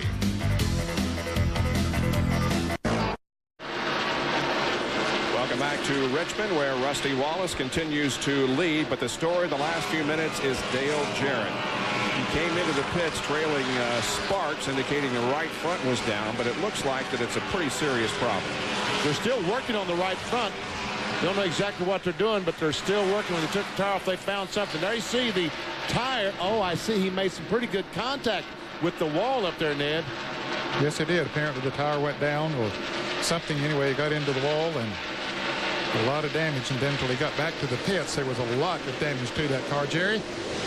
All Unfortunately, you're right, Dan. A lot of damage in the right front of the Quality Care Service Ford Taurus. The man who sat second in the points coming into the night still sits on pit road, losing lap after lap under green. Now, Robert Yates standing beside me. I asked Robert a moment ago, was it a cut tire or could it have been the brake heat? They really don't know yet because it happened so quickly. Their big concern right now is trying to get some of the right front suspension back in order, get some of the fender cut away, and they still sit here as Todd Parrott and the crew work on the defending Winston Cup champion Ford on pit road and the green flag. And Rusty Wallace slows on the racetrack, guys. Something's happened to Rusty. He's not at full song, and Steve Park has taken the lead. His car is going down the straightaway like he has lost a cylinder. I mean, a cylinder has quit working, and we see some smoke out of the back of the 2 car. Wow. Well, he had just tied Jeff Burton for most laps led at 88, and then all of a sudden the car slowed, allowing Park to go to the front. And Rusty indeed has some smoke coming from the Miller Lite Ford. And we see he's about to lose a second spot as Jeff Burton pulls up on the outside, and there's nothing he can do. There you see Ricky Craven coming down pit road in car number 50. We understand there's some smoke from it. Jeremy Mayfield's on the pit road with the hood up. Let's go back to the pits and Jerry Punch.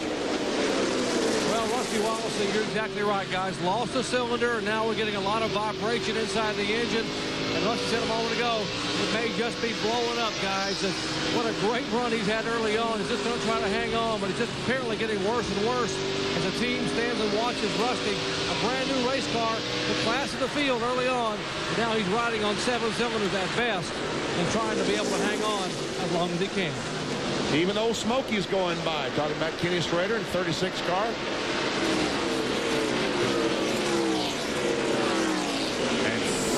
He took the lead. Steve Park has stretched out his advantage over Jeff Burton.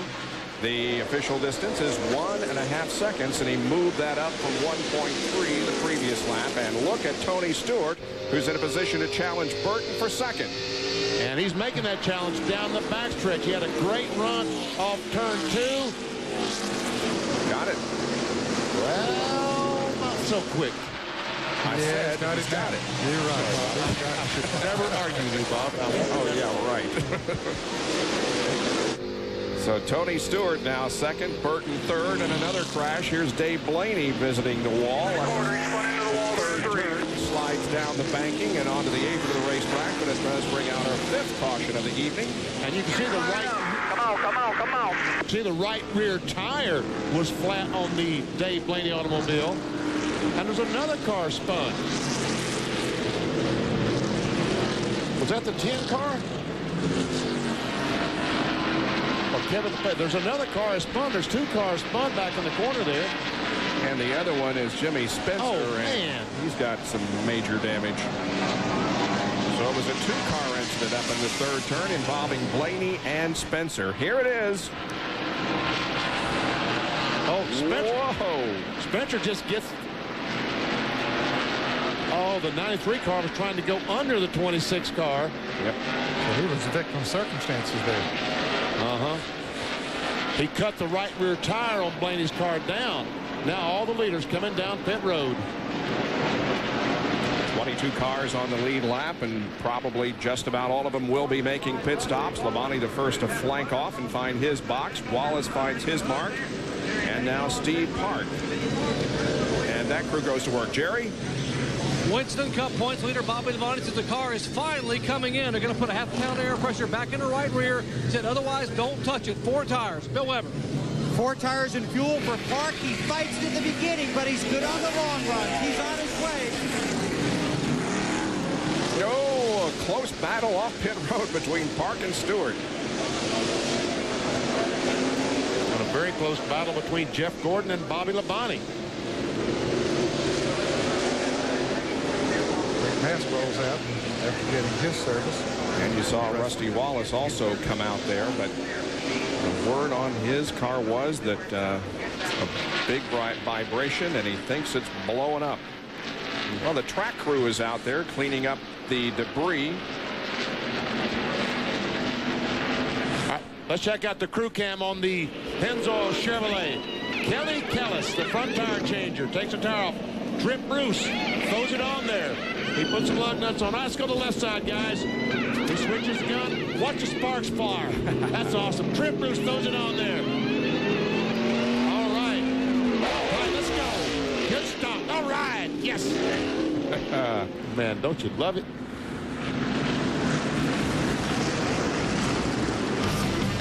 Well, under caution here at Richmond International. We'll be back with more in a moment. Tony Stewart now the leader.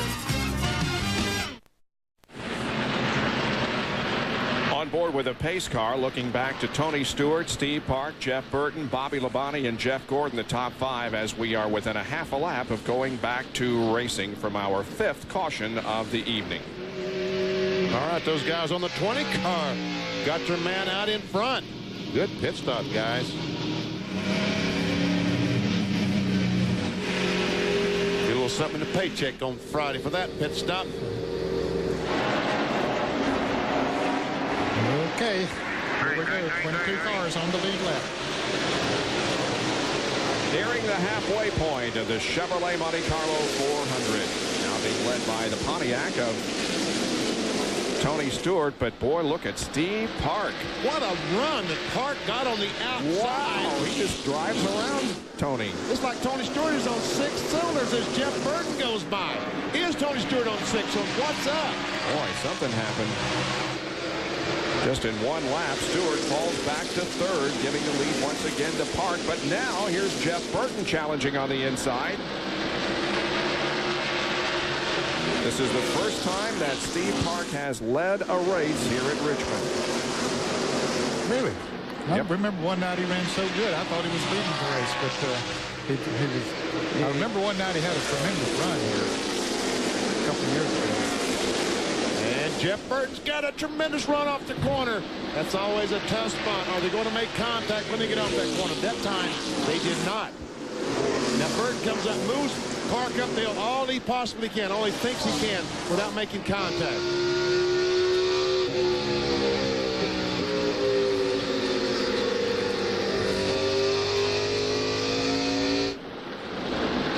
And Burton will take the lead now on lap number 194.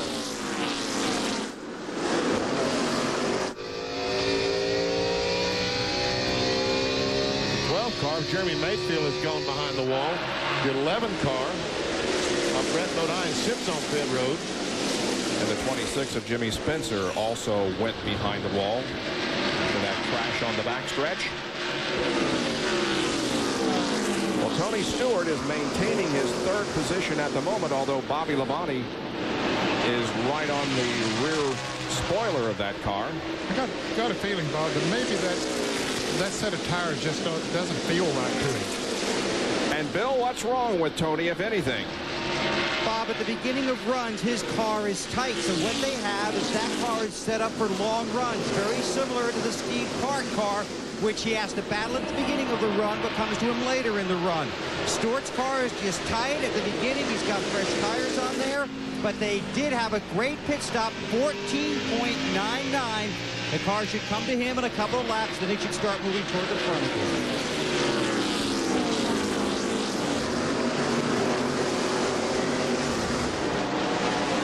Jeff Gordon back in the 5th position. Jerry Nadeau's in 6th. As you see, Ward Burton in 7th. Bill Elliott in 8th. There's Ken Schrader in number 36. He is a lap down. He's the first car lap down in 23rd position.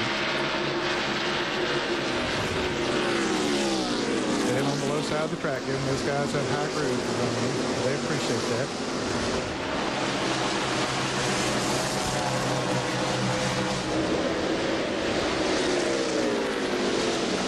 Jimmy Spencer is with John Kernan.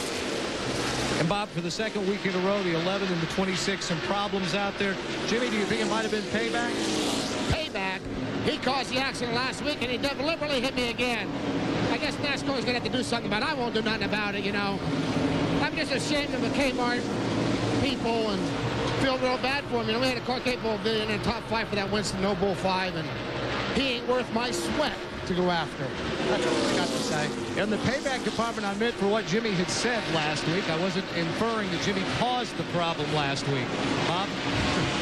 Well, some strong words once again from Jimmy Spencer as he Takes the car behind the wall. We'll see if they can get it back out there, but it looked pretty bad when it went behind the wall. Now up front, once again, Steve Park and Jeff Burton are battling for the lead. We have completed the halfway point as they come down to complete lap number 201.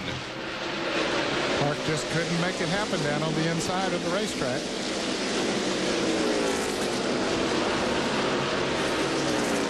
Let us refresh your memory going back to last Sunday. There's the incident between the 11 and 26 and the Pepsi Southern 500. And Jimmy Spencer had some strong words last week after that incident. And now here's what happened this week. He come off the corner, and Jimmy said once again there was contact between the 26th and the 11 car once again. And Dave Blaney, unfortunately, gets caught up in the crash. Steve Park takes the advantage once again. Incidentally, Dave Blaney is still out on the racetrack. He is 1 lap down in 28th position. Now there is Dale Jarrett, who is 17 laps down. He spent that much time on pit road, and it's going to ruin his 15 straight top 10 finishes. 15 straight finishes in the lead lap for Dale Jarrett, but not tonight. So Steve Park takes the lead once again from Jeff Burton as this battle between those two drivers continues in the Chevrolet Monte Carlo 400. We'll be right back. Once Mark Martin puts the hammer down, it's pretty hard to get him to stop. Fortunately, the crew has its ways. Do I hear steak on the grill? WD brand steak. Brings him in every time. From the beef people. Guys, it's getting real loose on me. Rusty, pit next lap. Pit next lap? Pit next lap. Are you sure? Back at Richmond International Raceway, we're riding on board with Casey Atwood in his NASCAR Winston Cup debut. Well, the Bell Canadian Open is going on, and you can see the final round tomorrow on ESPN. Tiger Woods trying to become the only golfer since Lee Trevino in 1971 capture the triple crown of golf, the U.S., the British, and the Canadian Opens. That's at 5 o'clock tomorrow afternoon. How did Tiger do today, BP? You know, you thought those guys had a chance when he shot 72 on Thursday, but he comes back with a 65 on Friday and a 64 today. He's tied for the lead with Grant Wade, 15 under for the tournament. Wow, watch it tomorrow at 5 on ESPN. Moments ago, watch the 19 and the 9. That's Casey Atwood and the 9 of Stacy Compton. Oh, and Earnhardt goes up. Almost got out of control. Almost as he chased that car up the hill. He made contact with the left rear. Oh, good job, Junior. Good job, Casey. And attaboy, Rick. Got another spot. Got 18th. And these guys are battling for position. Yeah, neither one of them are on the lead lap, but they're battling for the 27th spot. Casey Atwood comes to the NASCAR Winston Cup Series after having 2 victories and 6 pole positions in the Busch Series. Here is an old guy, 20 years old. Yeah, right. John has more on this battle, if you will, between Spencer and Brett Bodine. Bob, I went down to Brett Bodine's pit to talk to a number of his crewmen and even his crew chief, Mike Hillman. Mike tells me that Brett didn't tell them anything on the radio about the incident. I guess I should say alleged incident with Jimmy Spencer, since quite honestly I haven't seen it yet either on tape down here because I've been running around too much. But one of the crewmen pulled me aside and they said, John, you know Brett Bodine, no matter what happened last week, he's not going to run someone over on purpose. So their crew standing behind their driver saying that Brett did not take Spencer out intentionally. All right. The 4-car, Bobby Hamilton, has a problem and is on pit road and going to go behind the wall, it looks like. Didn't you tell me when Michael Waltrip fell out that he tied Bobby Hamilton for the most DNS for the year? Yep. Well, I believe now Bobby Hamilton is retaking that lead. And that's a lead you don't want. No. Yep. He now has 9. Bobby Hamilton has 9. DNS did not finish his for the year 2000. Man, it's cruel. If he's done for the evening. Trust me, he's done for the evening. Okay, thank you. I believe Tony's car is beginning to come in, guys. Yep, you're right. He's fast. Bobby Labonte now has caught Jeff Burton. Well, Dale Jarrett came into this race 111 points behind Bobby Labonte, with whom we ride, but we're gonna watch this battle for a second here and complete that thought in just a moment. Stewart and Jeff Burton side by side all the way through the corner. Battle for second spot. Jeff Burton's car is just not right now. A moment ago when Steve Park drove up behind him, it looked like it loosened the 99 car up. So the 99 Exide Ford right now has some handling problems. Maybe Frankie Stoddard and these guys will be able to adjust it on their next pit stop. More from Bill. What they're doing, Benny, is they're adjusting on it now during that last pit stop. They did make some changes on it, and here's the problem. At the end of the run, Jeff's car is getting very loose. In fact, he had called in before that last caution saying that the car is loose, and it gets that way at the end of the long run. So they've had to adjust for that. It is affecting the handle early in the run, but now everyone's starting to think longer runs here as we go along at Richmond. Your car has to be good at the end of those runs. And so Tony Stewart now sets out for the leader, Steve Park, as Jeff Burton has fallen back to third position. Now let's back up on this point situation.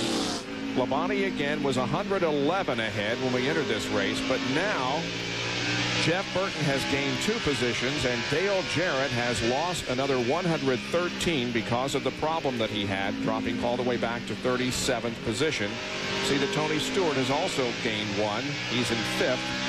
And Rusty Wallace in 6th. That's points as of right now. Jerry has more on Rusty Wallace, and he is just about to get lapped.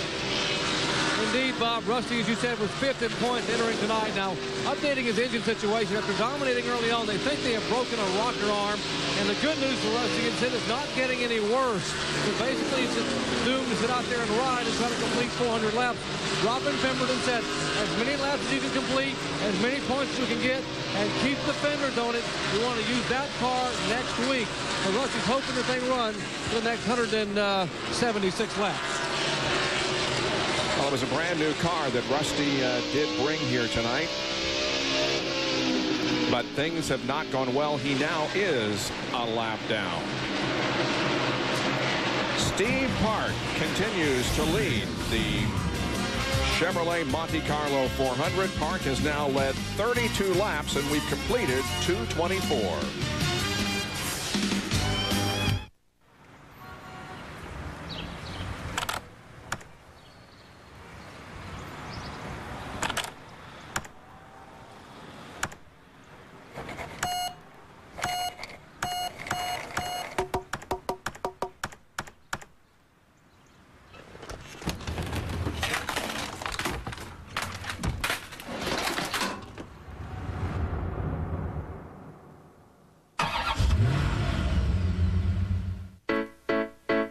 I see a little silhouette of a kind. Mountain Dew, time to do the slam dunk go. Citrus taste and quenching, very, very exciting me. Fantastico, Figaro. Here we go.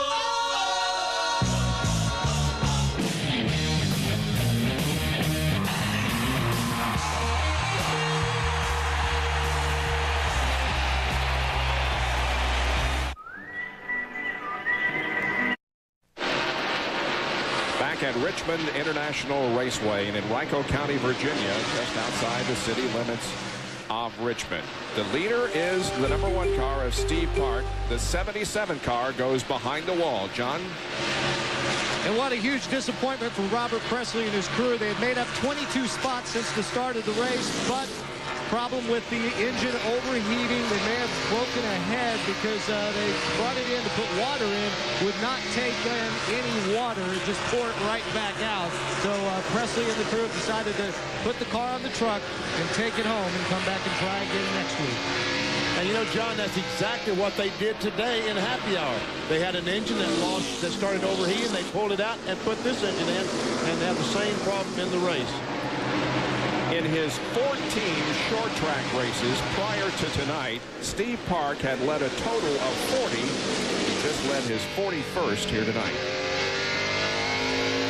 Skinner, the Lowe's Chevrolet, has gone a lap down. He's currently in 19th position. And that tide ride up you see up there, that would be the next car to go a lap down if Steve Park can catch him.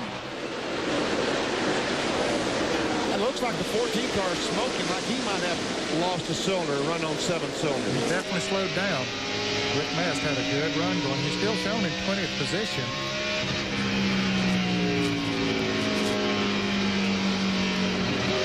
Well, let's look at his telemetry and see if we can detect a problem. He should be running about, what, 144 down this straightaway? Oh, listen to that, he missed. Yeah. You hear it missed when he got down the straightaway? And 135 miles per hour is all he could get it up to. Up ahead of him is Bobby Labonte, who's running 4th. Jeff Burton, who's 3rd, and Tony Stewart, who is 2nd. Once the battery's going dead, listen to this thing when he gets down the straightaway.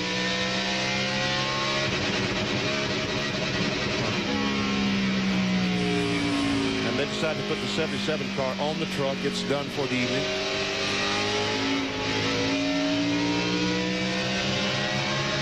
Seven cars now are out of competition. And there is the 32 car of Scott Pruitt. That will be the next car to go a lap down to Bobby Labonte. Here's Tony Stewart running in 2nd spot, about 2 1/4 seconds behind Steve. In 3rd position is going to be the 99 of Jeff Burton, not too far behind him. And in 4th spot is Bobby Labonte. And not that far back, 40 cars, Sterling Marlin is a lap down. There's a 5th place car, Jeff Gordon, the DuPont Chevrolet. Here comes the 6th place car. There he is, Ward Burton, car number 22. He's going to get by the 25 car of Jerry Nadeau, the MichaelHolligan.com Chevrolet. There he is, the blue and white car. And Bill Elliott, good run going tonight. Bill is in 8th, trying to take away that 7th position from Jerry Nadeau. Wearing a pretty good-sized cast on that leg. Well, Jimmy Spencer now is back in competition. 26 is on his way back out there, so be smart. Is that Brett Bodine's radio? Brett Bodine's spotter says the 26 back out there now. Be smart. Okay. Brett's 13 laps down and 34th.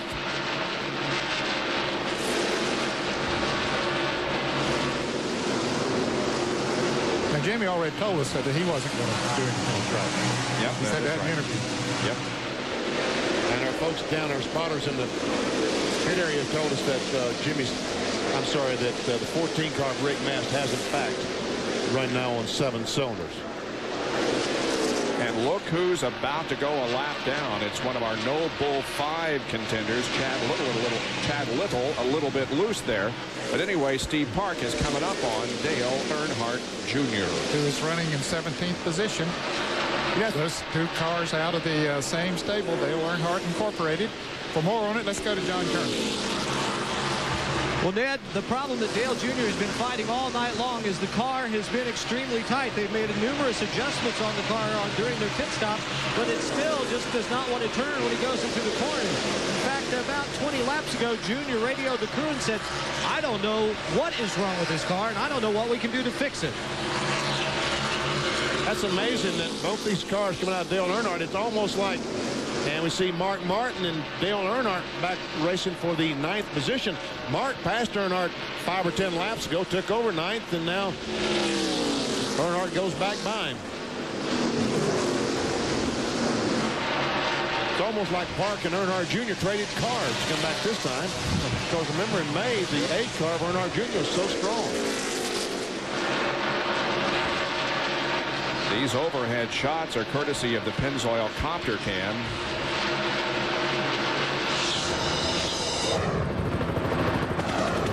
Following right now the 3 and the 6, but the Pennzoil Copter Cam has been following the Pennzoil Chevy most of the evening because Steve Park is the leader. And now here's a battle for 3rd place, Bobby Labonte and Jeff Burton.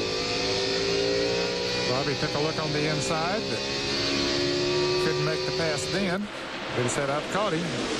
Bobby was back a couple of seconds behind him, but now he's caught him. And here's Earnhardt and Mark Martin going at it again. So Mark's trying to take the spot away. He's on the bottom side of the racetrack. I don't know if he can do it down there. John has more on Dale Earnhardt. Well, I guess in this case, it's like son, like father. Dale Earnhardt also has been complaining of a tight condition. In fact, not too long ago, he said, it just does not want to turn when I get it into the corners. Those guys are running about 13.5 seconds behind the leader, Steve Park.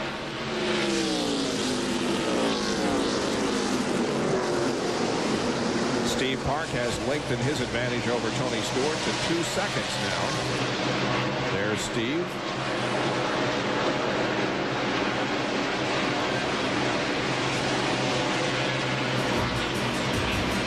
Stewart second, Bobby Labonte third, Jeff Burton and Jeff Gordon complete the top 5. Back with more in a moment at Richmond International.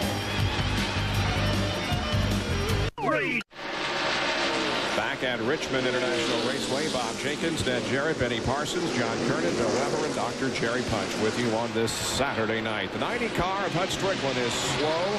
Has coasted into the pits, Bob, and they're going up the hood, going under the hood with it, so that doesn't sound good. The 28 car of Ricky Rudd has had a slow and steady move to the front. He is currently being shown in the 12th position. He started way back in 26th. But he's about 16.5 seconds behind the leader, which means the leader isn't that far behind him. Because they're turning about 23 seconds a lap. Yeah.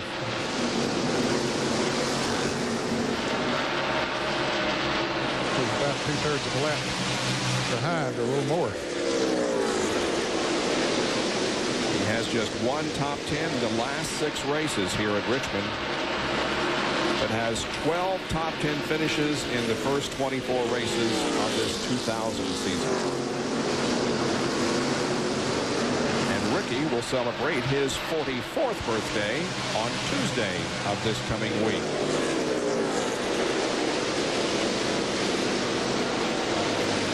Oh, and Jeff Burton all of a sudden just goes way up the racetrack, and the 24 car of Jeff Gordon goes by, takes over the 4th spot, and that's what I saw that in the truck race on Thursday night. These cars are going to the corner and just boom, go right. It's like they just lose the car all of a sudden. And Burton is struggling now. Well, that's amazing. That car was so good early in the race. Boy, you talk about how championships are won and lost, and you might look back to this race to see how some drivers lost the championship, because several up in the top 10 have had problems. And look how Burton's car just skates up the racetrack. Again, I saw that several times Thursday night in the NASCAR Craftsman Truck Series.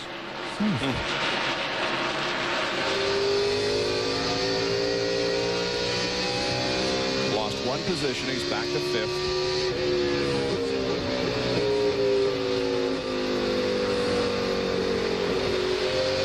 Just about 75 laps on the tires. You would think they should be able to go 100 anyway, but Burton is really struggling.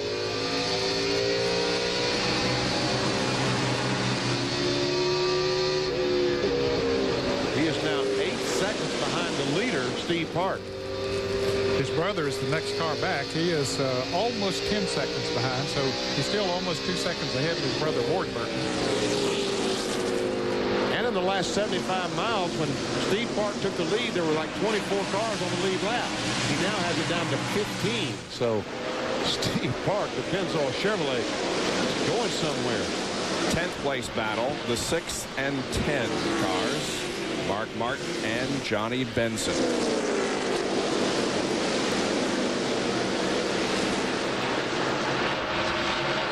Dale Earnhardt, we saw he and Mark Martin racing together a few laps ago. He's now a couple of seconds ahead of Mark Martin. He's currently in the 9th position. See there, Rusty Wallace, as the cars lap by him. He's running down on the inside of the track. He's still just one lap down. He's being shown in 20th position, but with that loss of a cylinder, just no way that he can compete. And here's the leader coming off of turn 2 and down the back stretch. And a Chevy race recap shows that Steve Park has led 71 laps so far. We've had 11 lead changes, 5 caution periods for a total of 41 laps, and the average speed just shy of 100 miles an hour. Take a look at those who have led here tonight. Jeff Burton has led the most so far. Sterling Marlin led 1 lap. And we have a couple of other drivers who have led just 1 lap, but a very important lap for points leader Bobby Labonte. Off the track currently is Jeremy Mayfield in the 12 car, and we have a whole bunch of them that are out of the race. Here is that list, added most recently the name of Hut Strickland. Michael Waltrip out earlier in the first car out with a crash up in turn number 1. So Steve Park now completes his 266th lap, and his advantage is 3.1 seconds over Tony Stewart. You're watching live coverage of ESPN's Winston Cup Series.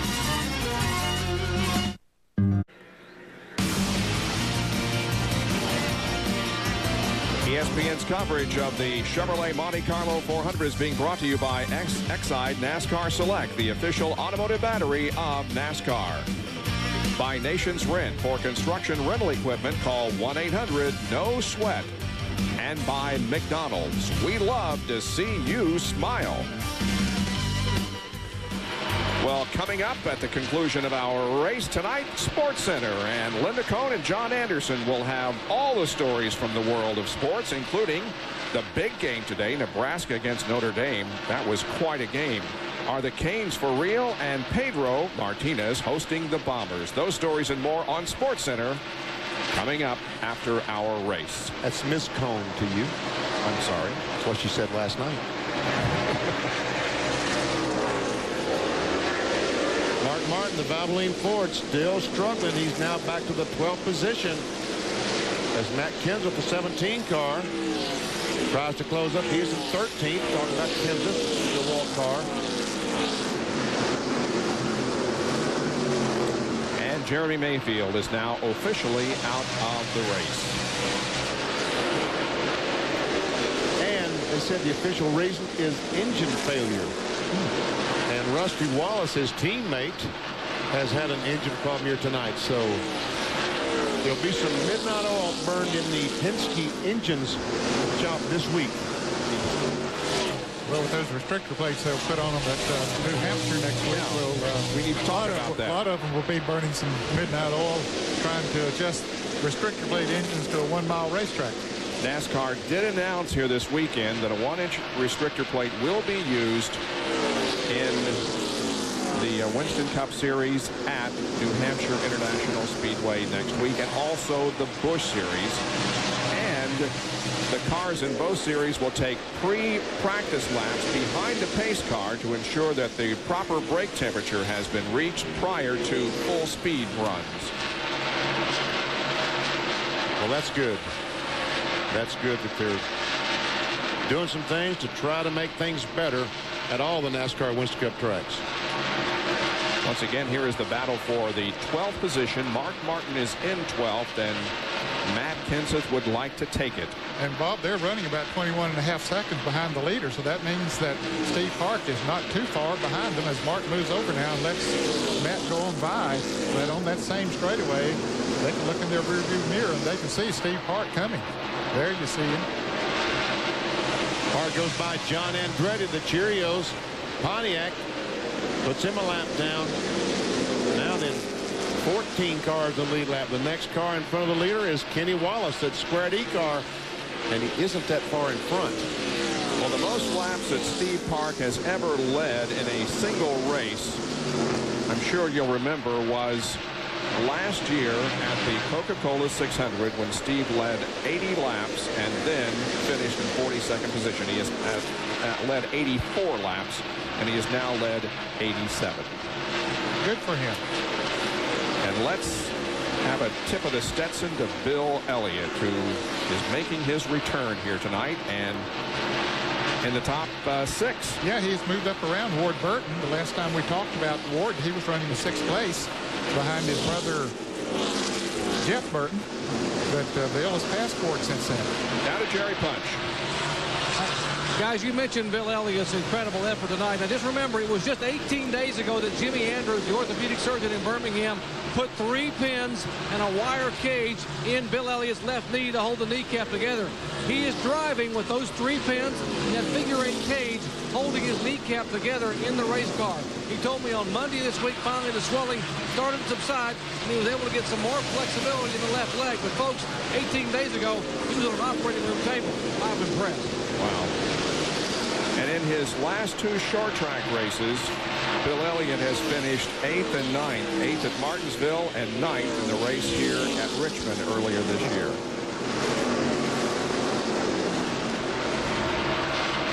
But Kevin LePage, the FamilyClick.com Ford, has just made a pit stop. Kevin is now 2 laps down in 27th position. He's having a good run tonight. Had a great run last week at Darlington. Kevin So Jimmy Spencer there by Bill Elliott. He had just made a pit stop to change tires a couple of laps ago. Ward Burton back in the 7th position. And Earnhardt gets by Jerry Nadeau. Oh, he did get by him. Takes over the 8th position. Well, Nadeau's car has faded in the last 50 laps. And Jeff Burton is now back to the 5th position. I'm sorry, I saw the car behind Nadeau. Thought that was a 10 car I saw. Thought it was the 9-9 car. And then he's almost 13 seconds behind, which is over a half a lap.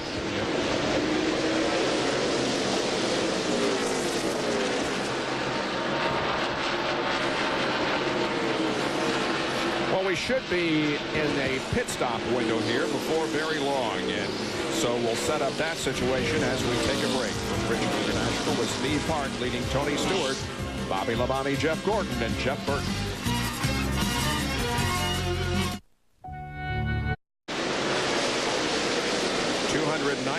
Laps completed, and right after the most recent round of pit stops, we were told that Tony Stewart's car comes in on long runs, and we're certainly seeing evidence of that because he has caught the leader, Steve Park. But now this most recent round of pit stops is beginning as Jeff Gordon comes in. Bill? And this should be the last scheduled green flag stop for the 24. A wedge adjustment on the right side, having trouble with the right rear tire. Over there a long time. Now they swing around to the left side. Fuel going in. Gordon revs the engine. They'll have to wait on the left rear tire. Now they have a lug nut problem there. And finally Gordon's away, but that's a painfully long stop. Now Jeff Burton on pit road. His car very, very loose.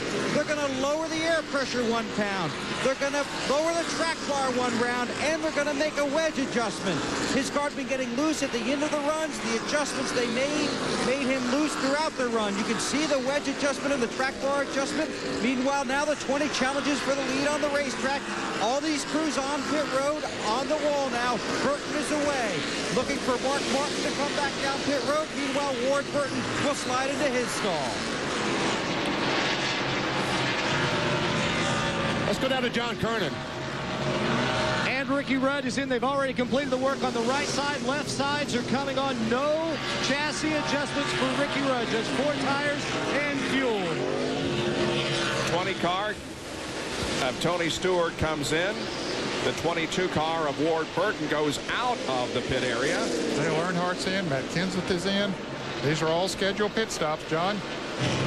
Dale Earnhardt is in for 4 tires, 2 rounds of wedge in the right rear to try and loosen that car up. Also, Matt Kenseth getting 4 tires. Earnhardt's down and away. Kenseth still in his pit stall. Left side tires going on. He is away. Tony Stewart is still there, Bill. Tony Stewart is on pit road. He's got 4 tires and heads back out. Very good at the end of that run. Now here is Steve Park. These guys basically have made no changes on this car all night. You watch from the crew cam as they work on the right side tires. Jack is down. Walt Smith swings around to the left side. They've had 3 stops in the 16-second bracket. They need a good one now. Waiting on the the left front. It's off. Now they put it on. It's going to take a little longer. Lyman Park is away. Jerry Punch. Winston Cup points leader and now race leader Bobby Labonte makes his final scheduled pit stop. Bobby said the car will not turn. Air pressure adjustments in both left side tires. But whatever you do not take any more forward by away. They're going to make a one-time adjustment, left front, left rear, he's down and away. Good pit stop of 15.6 seconds for the Bobby Labonte Interstate Batteries team. And there is the leader, Tony Stewart. You did not see the high fives from Kelly Kellis and Trip Bruce like we did the last time because they had some trouble in that front tire, which allowed Tony Stewart to take, well, he doesn't have the lead because some cars haven't stopped, but he is in front of the one car of Steve Park. The 8 car of Dale Earnhardt Jr. is being shown as the lead of the race. He has not pitted. But when he does, the lead will go to Tony Stewart.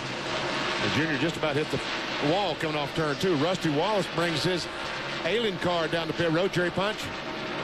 Rusty running on 7 cylinders. A commented he might have some smoke inside the car for some oil around the oil tank. The crew was hoping for a cautious light to be able to look inside with some rag and wipe around the oil tank. And this is a green flag stop. Left side tire is going on and Rusty's away. And folks, we have a battle for the lead. Tony Stewart, we've told you that he has his car has trouble getting up to speed. He's still in that same problem because here comes a one car of Steve Park and goes by him. Well, that's for second place right now, but it will be for the lead as soon as Dale Earnhardt Jr. makes his pit stop. And Dale Earnhardt Jr. becomes our 8th different leader of the evening. He's now about 6.3 seconds ahead of Steve Park, who is in second. And Tony Stewart once again drops back here in the early part and gets shoved out of the way by Kenny Wallace. It's just unbelievable how slow that Home Depot Pontiac is when they change 4 tires and put the new ones on. And how fast it is at the end of the run. Exactly, versus the competition. I saw Mark Martin right after they made their pit stop just shot by him and just drove away. Here's Jeff Gordon. He's coming up on Stewart. There's Dale Earnhardt Jr. who continues to lead, but look how much slower he is compared with those who have fresher tires. And he now is going to come in for his hopefully final pit stop of the evening.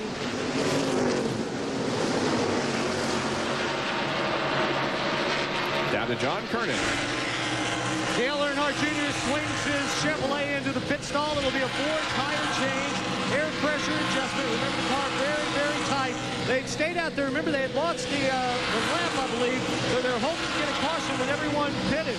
But they couldn't stay out there any longer because the new tires were just too fast. 4 tires changed. He is down and away. And here comes Steve Park crossing the start-finish line. He'll put his teammate down a lap. And Jeff Gordon now begins to challenge the second-place car of Tony Stewart.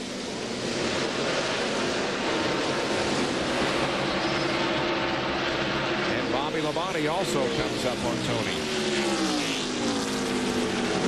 Stewart and Gordon started side by side in 11th and 12th. Now they're contesting the second position, and Gordon takes it. We'll check the speeds here at the line. Wow, look at Steve Park, 120.2, and everybody else is considerably slower than that. And Tony Stewart was just 117.5 miles per hour. I mean, it's almost like something is wrong once again, but the same thing happened before, so I'm sure it's the same thing. It just takes him some time to get that car going. And he just hopes that it'll go green from here on. Now that time, he's up to 118.5 miles per hour, and he's trying to challenge the 24 car back for that second spot. I want to give a call to Mark Martin's crew. They've made a tremendous pit stop. Remember, we saw him get lapped not too long ago? Well, right now, he is in 12th position, but he's about 3 seconds out in front of Steve Park. So he's back on the lead lap, and he hopes for a caution before Steve Park can get back up there, too. So Jeff Gordon back to third and Tony Stewart to second, but both of them are about 3 1/4 seconds behind this man and this car, the Pennzoil Chevy, being driven by Steve Park. He leads the Chevrolet Monte Carlo 400.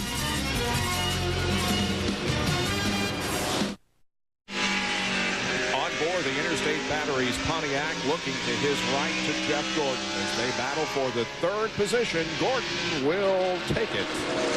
They've been running side by side for 4 or 5 laps. Finally, he got in front. And Tony Stewart, you see 3.7 seconds behind the leader. If you look at the rundown. Now, Tony Stewart, we saw 117.5 miles per hour. Now he's up to 119.5 miles per hour after he gets a few laps on his tires. That time, almost 120 miles per hour for Tony Stewart. And the leader, Steve Park, only ran 118.5. Coming up on Scott Pruitt to put him 2 laps down. We will check the speeds once again. Oh, the car blowing. Rusty Wallace is blowing into 1, and the caution flag is out. Big puff of smoke from the Miller Lite 4 down in turn number 1.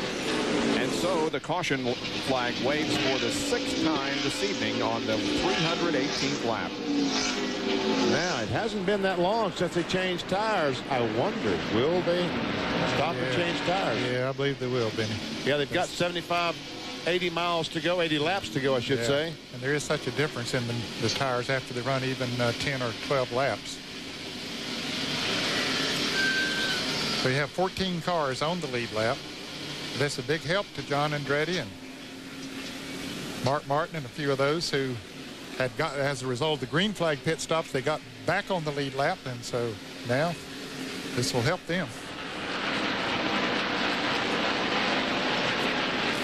We'll know here in just a moment as the pace car has the field in tow. Pit road is open. Park comes down pit road. Here comes Tony Stewart, Jeff Gordon, Dr. All coming in. Yeah. No big surprise, really. Yep. I was sure that they would. And if one does it, the others have to.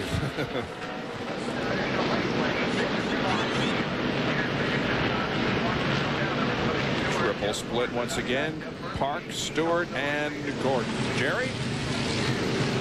1 round up on the track bar, half a pound of air back in the left side. Bobby Labonte said these tires felt flat the whole time. Let's go back to Bill Weber. Steve Park, Jeff Gordon, and Tony Stewart are all on pit road right in a row. Park's getting his left side tire, drops the jack. He'll be first now, gets around the 6, followed by the 24, then the 20 door-to-door with his teammate, then the 22 with a 94 also with a good stop. John? Dale Earnhardt was just in. No changes to the car. Remember last time they made that wedge adjustment, and he said the car was coming in. Ricky Rudd was held on pit road as a rear tire got away and rolled across the pits. So Rudd being penalized just sitting here on pit road. He has already left, been assessed the penalty. That could have been just very costly if that had happened under green.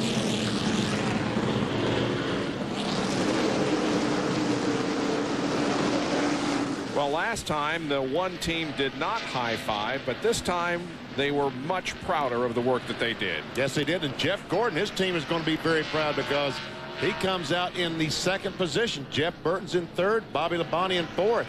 And Tony Stewart, now he's back in 5th spot, and we know how long it takes his car to get going on tires. So, man, it's tough for Tony Stewart.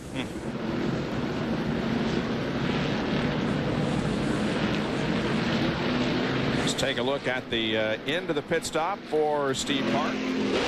Cars down, goes around the 6 car. Watch it. Oh, yeah. Steve Mill leading. He's the chief cheerleader there. We have 80 laps to go at the Chevrolet Monte Carlo 400 from Richmond. The more things change.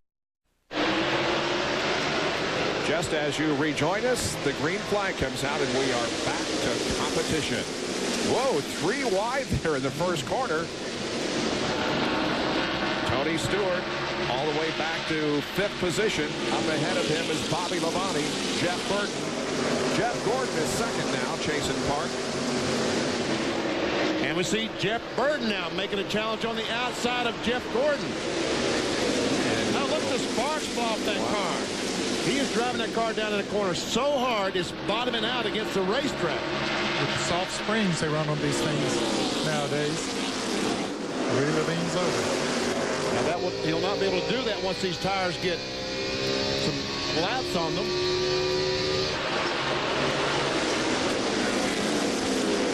And now Burton bears down on Park. So So Dale Earnhardt Jr.'s car also sparking as he drove the car down in the corner. And he is not on the lead lap. He's 15th a lap down. All right, let's check the speeds at the line. Check out Jeff Burton, the fastest time, 121 miles per hour. But Tony Stewart was the third best car that time. Oh! Park's going inside, outside. Which way is he going? Burt says, okay, go low, because I want to go high. Can't quite make it.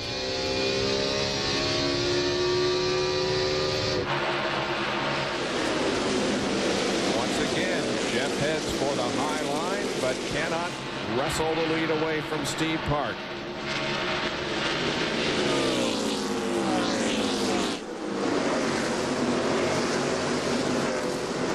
There's a battle for the, 8th position? Oh, almost contact between a couple of Pontiacs, the 22 of Ward Burton, the 10 of Johnny Benson. There's Earnhardt watching these guys and trying to figure out which way to go.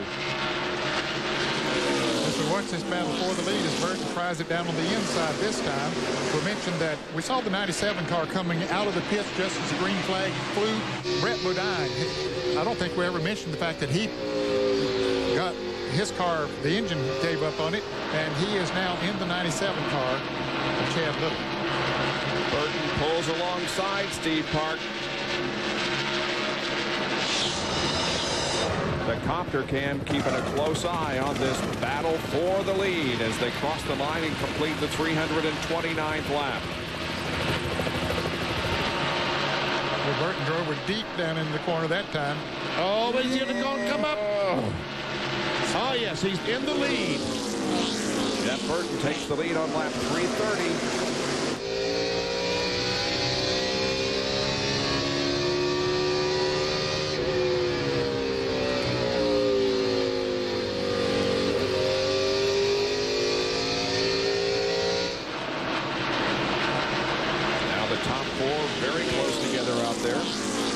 And Tony Stewart in 5th spot. He's at almost 2 seconds behind, but we all know that orange car, the Home Depot car, will get better as these tires get some laps on them.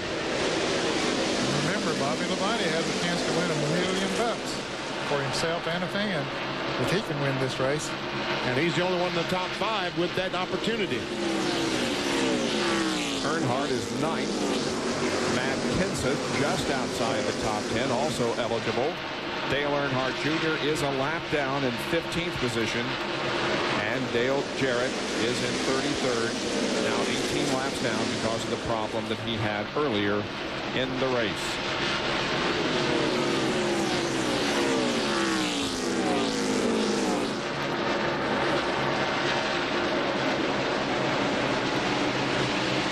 Tony Stewart recorded his first NASCAR Winston Cup win here at Richmond a year ago. Currently finds himself about 2 1/4 seconds behind Jeff Burton.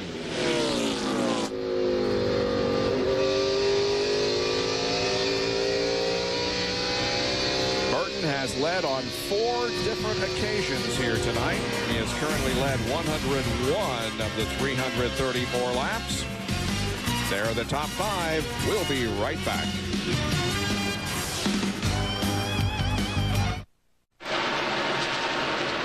60 laps to go in the Chevrolet Monte Carlo 400 here at Richmond International Raceway. It's nice to have you with us on this Saturday night here on ESPN. Here is the battle for 9th position. Mark Martin and Ward Burton. They've been going at it now for 2 or 3 laps. Ward running the high line and Mark running the low line. That's the line that Mark normally likes to run. But he's having a hard time making it work for him. Ward has 13 top 10 finishes so far this year. Ran 6th at Darlington last week after leading 59 laps. And you saw Johnny Benson running side by side with Ward Burton just a few laps ago. Well, Benson has pulled away from Ward and from Earnhardt. He's currently in 7th position, 5.5 seconds behind the leader, Jeff Burton. Mark trying to get that low line to work, but as you can see, it doesn't as Ward Burton pulls him a couple of car lengths when he tried it down the corner. But he's going to try it again. when he can get the full, let it drift up next to the wall, it works pretty good for him. But when he's on the inside of Burton, then he has to shorten his curve coming off of there, and that's when it doesn't work.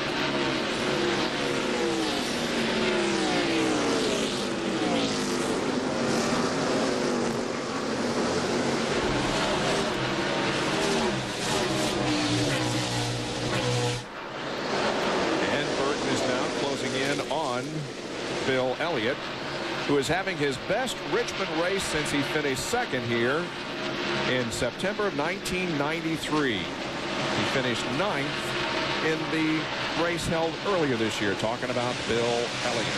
And Benson, you see, just slowly getting closer and closer to Bill Elliott for the 6th position. The Aaron's Rent Pontiac. Man, he's done a great job in that car this year. Just Sure a has. fantastic. Talking about Benson in that 10 car. They're all set with Valvoline to sponsor that car next year. So Had a 5th place finish at Michigan not too long ago.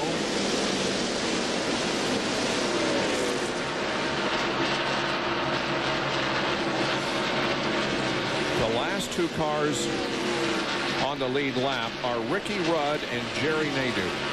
Well, that's 2 different lines coming off the corner, wasn't it? As Rudd came off shallow and Nadeau almost hit the wall as he exited turn 2. 13th and 14th. Rudd has passed Nadeau since the green flag flew because Rudd was the last one out of the pits. He got penalized for a tire rolling away. And so he was the last car, last one to come out of the pit.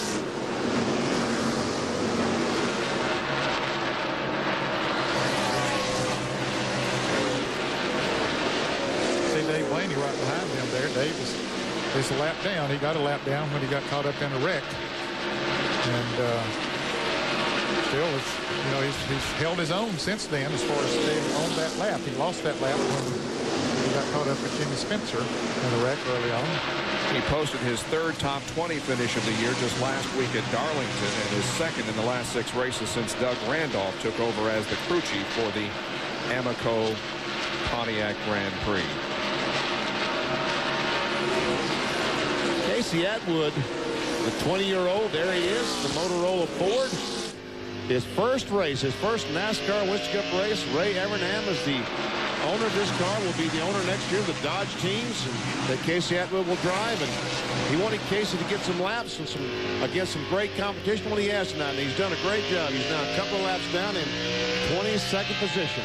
And he also plans to run at Martinsville and at Homestead before embarking on his rookie season next year. And once again, Nadeau and Rudd are having a pretty good race. Nadeau is taken away to 9th position. No, that's not the 9th position, the 13th position.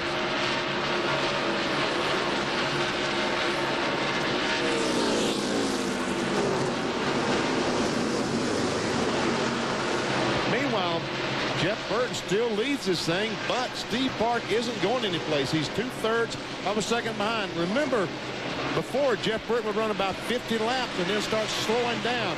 I only see the Lowe's car slow. Caution is out. Uh-oh, caution is out. We're probably going to see some more pit stops, some more tire changes, and man, this is a good break, I think, for Jeff Burton. If his crew can pull off a good stop and get him back out in front. Mike Skinner was running in the 18th position, but contact has put him on pit road, and it's also brought out our 7th caution of the evening. Mike stops the Lowe's Home Improvement Chevy down in his pit area, and we'll take a look at it from his onboard camera. Goes down in turn 1. The right front tire went down. Looked like, because it just shot right to the wall. I believe it. It's exactly what I saw the other night. They go down the corner, and all of a sudden they lose the back end. They got to chase it up the hill, and it's going so fast, he chases it up against the wall. Now, you may be right. He may have a right front tire flat. You're probably right, too. I just responded where she shot up towards the wall there right at the end. All the leaders are down pit road. 14 on the lead lap. Jerry? Bobby Labonte, 4 tires, no fuel whatsoever, just 4 tires, no changes. Bobby said the car couldn't get any better. Left side tires going on the current point leader. Let's go down to Bill Weber. And you look at the 99, the 1, and the 24, all on pit road. On Jeff Burton's last stop, they made an air pressure adjustment that makes him good early in the runs. Labonte is away, waiting on the left front on the 99, and will keep it out. Followed by the 18, the 24, then the 1.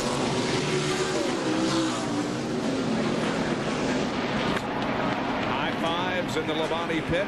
Peter Gillen, Jeff Chandler. Good pit stop, won him the race last week at Darlington. Will it win them another race here today? Well, we still got about 45 more laps to go. Under caution once again. We'll take a break and be back with more of the Monte Carlo 400 from Richmond International Raceway. There is a problem with Bobby Labonte's car. What is it, Doc? Apparently, there is a power steering pump that is leaking on Bobby Labonte's car. Just like what happened in May. He is coming back down pit road. He got his worst finish of the year here at Richmond in May when he finished 26th. He was involved in an incident not of his own doing in the final 50 laps. And here we are, less than 50 from the checkered flag. And as he exited pit road a moment ago, there was a puddle on the pit road, and his car began to smoke. He came back in as the field now is in turn 3. They're going to cut the power steering belt so the pump will stop working and it will stop leaking. Bobby is down and away. These final laps, no power steering. Wow, and he's just barely going to beat the pace of the field as they are accelerating and taking the green flag and going back to competition. And Kevin LePage is very slow coming up to speed. Ooh. It looks like that Labonte, if he stays on the lead lap, he's going to be very, very lucky, and I don't believe he will. I don't think he will either. He came out of the pits in 2nd place, and here he is now in 14th position, fighting to stay on the lead lap.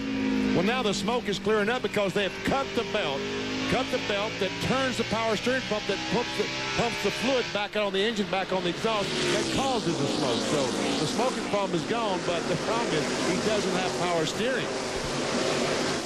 Well, he stays ahead of Jeff Burton and the rest of the field. Meanwhile, Jeff Gordon and Burton are running very close together. Steve Park is right there in 3rd. Then Dale Earnhardt now running 4th, and Bill Elliott is 5th. Well, Earnhardt had a great pit stop. They said a little over 13 seconds. John Kernan has more. Ned, it was just a shade over 13, actually 13.60, a 13.6-second stop for Dale Earnhardt. The only adjustment, air pressure, but it was a thing of beauty to see down here on pit road, I'm telling you what. And the last top 5 that Dale Earnhardt had here at Richmond was his 3rd place finish this race 5 years ago.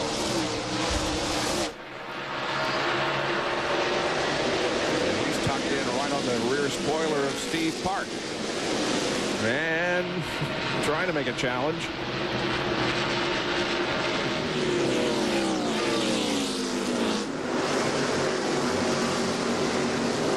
Now, if they got up there in 1st and 2nd, Steve Park was leading that race and Earnhardt running 2nd. Steve Park would about have to pull over and let him go by. There's $1 million at stake for Earnhardt.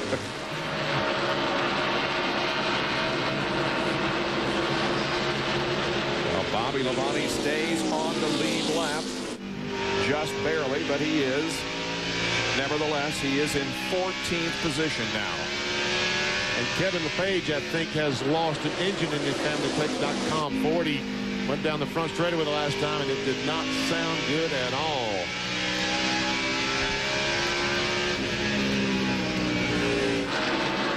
Yeah, Burton working on Bobby Labonte, trying to put him a lap down.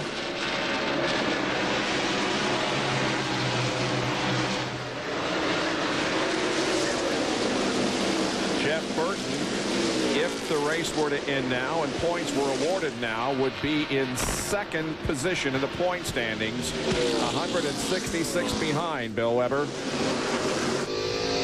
I think it's important to remind everybody that Jeff Burton won the Busch race here last night. Now, Wednesday night, he was on RPM tonight. And I asked him about running the Busch race, and he said it makes the driver better, not the car, because not enough information translates between the two. But he said, when I'm done running that Busch race, I know I'm a better driver because I have more laps in race conditions at that track. Then he added, I may not see it this Saturday night, but it'll show up sometime. Right now, it's showing up pretty well. John? And Bill, right now, problems showing up for Matt Kenseth, one of the 5 guys going for that $1 million bonus. He had stayed on the lead lap, but he has slowed dramatically. The crew tells me the engine has broken.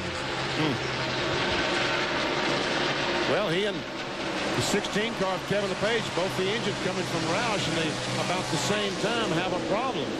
But unfortunately, the 99 car that's leading the race, Jeff Burton, his engines come from the same place. So,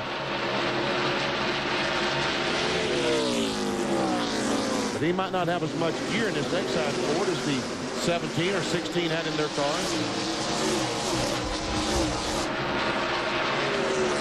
Seen a lot of engine problems here tonight. That's pretty unusual now in the racing world because of the technology they have, that they can fix them where they can turn them 9,000 RPMs, and maybe some of them will turn them more than that, and maybe that's why we've had the problem. 6th and 7th here. Elliott 6th, Martin 7th.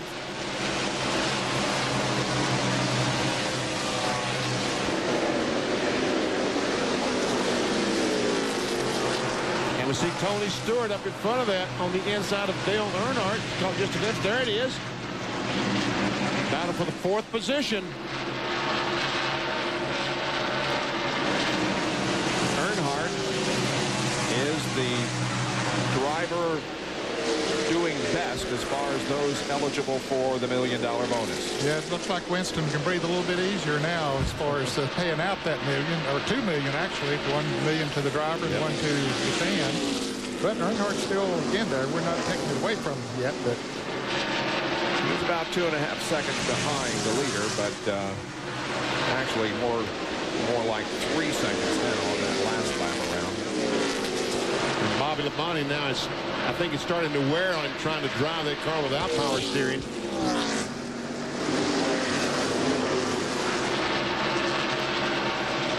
There is Gordon in 2nd position. He's 1 second behind Jeff.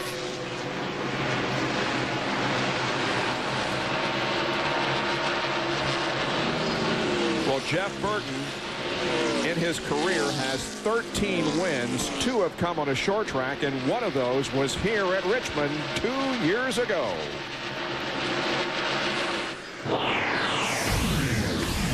Gordon heads for the inside, coming off corner number 2, down the backstretch. Jeff Gordon pulls alongside, but Burton inches ahead as they move through the 3rd and 4th corners. They're coming to the line for the win. It is Jeff Burton winning over Jeff Gordon. What a great race. Wow. Is this an instant replay of 2 years ago? Because those guys are still running 1st and 2nd again.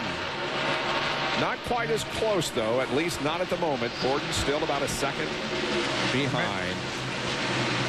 Matt Kenseth lost complete power as he came down the front straightaway. He has pulled it off at the end of pit road down there, so he's out of harm's way. As you see the 99 crew, they ran to push him off the racetrack and get him out of harm's way to be sure no caution flag would come out. Yeah, they don't want a caution. Gordon is closing in, though. He's reducing that interval, albeit very slowly and slightly.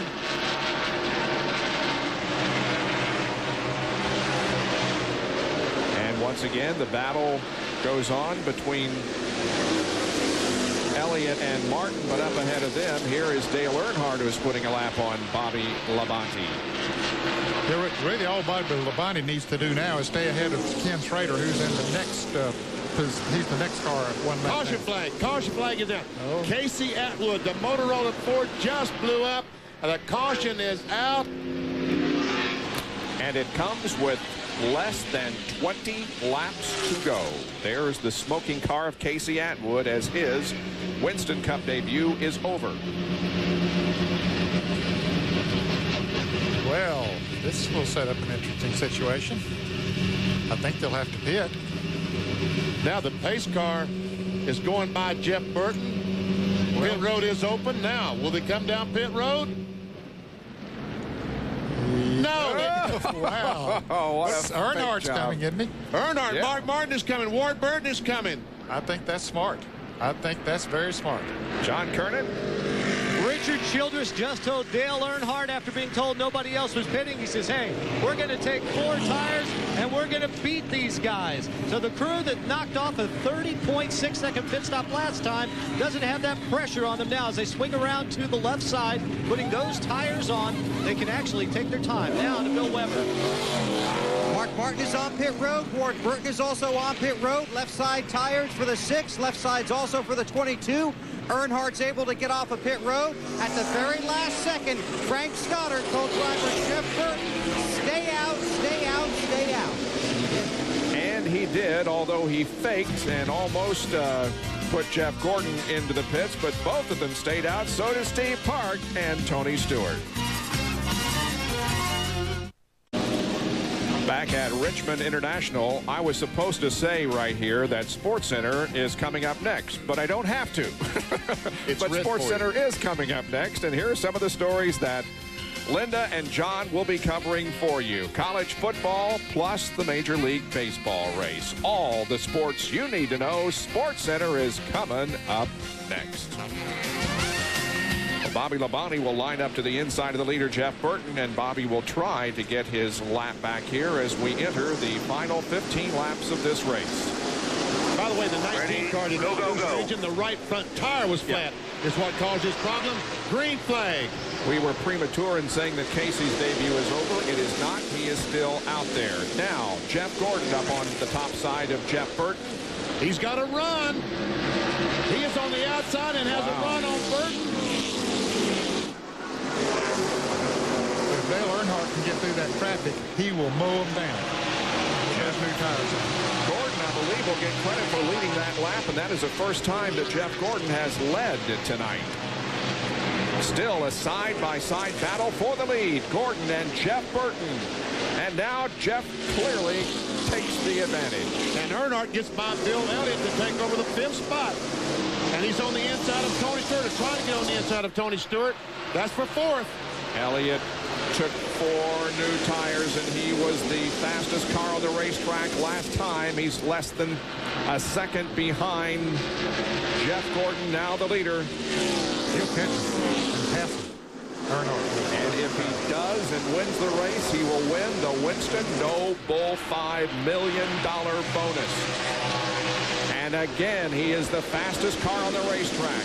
Gordon second quick, and Ward Burton, who also came in for a pit stop, is shown as the 3rd quick that last lap.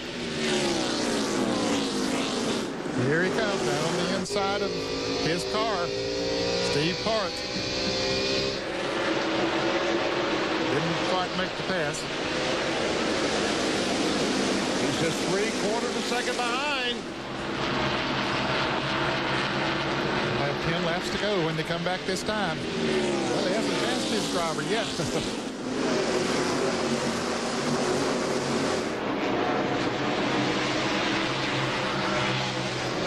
390 complete, 10 laps to go.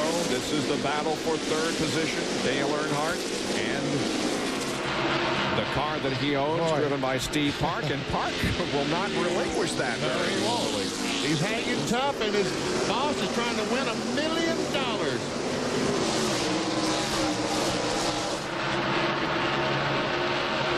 Earnhardt's last win in the month of September came at this facility 10 years ago.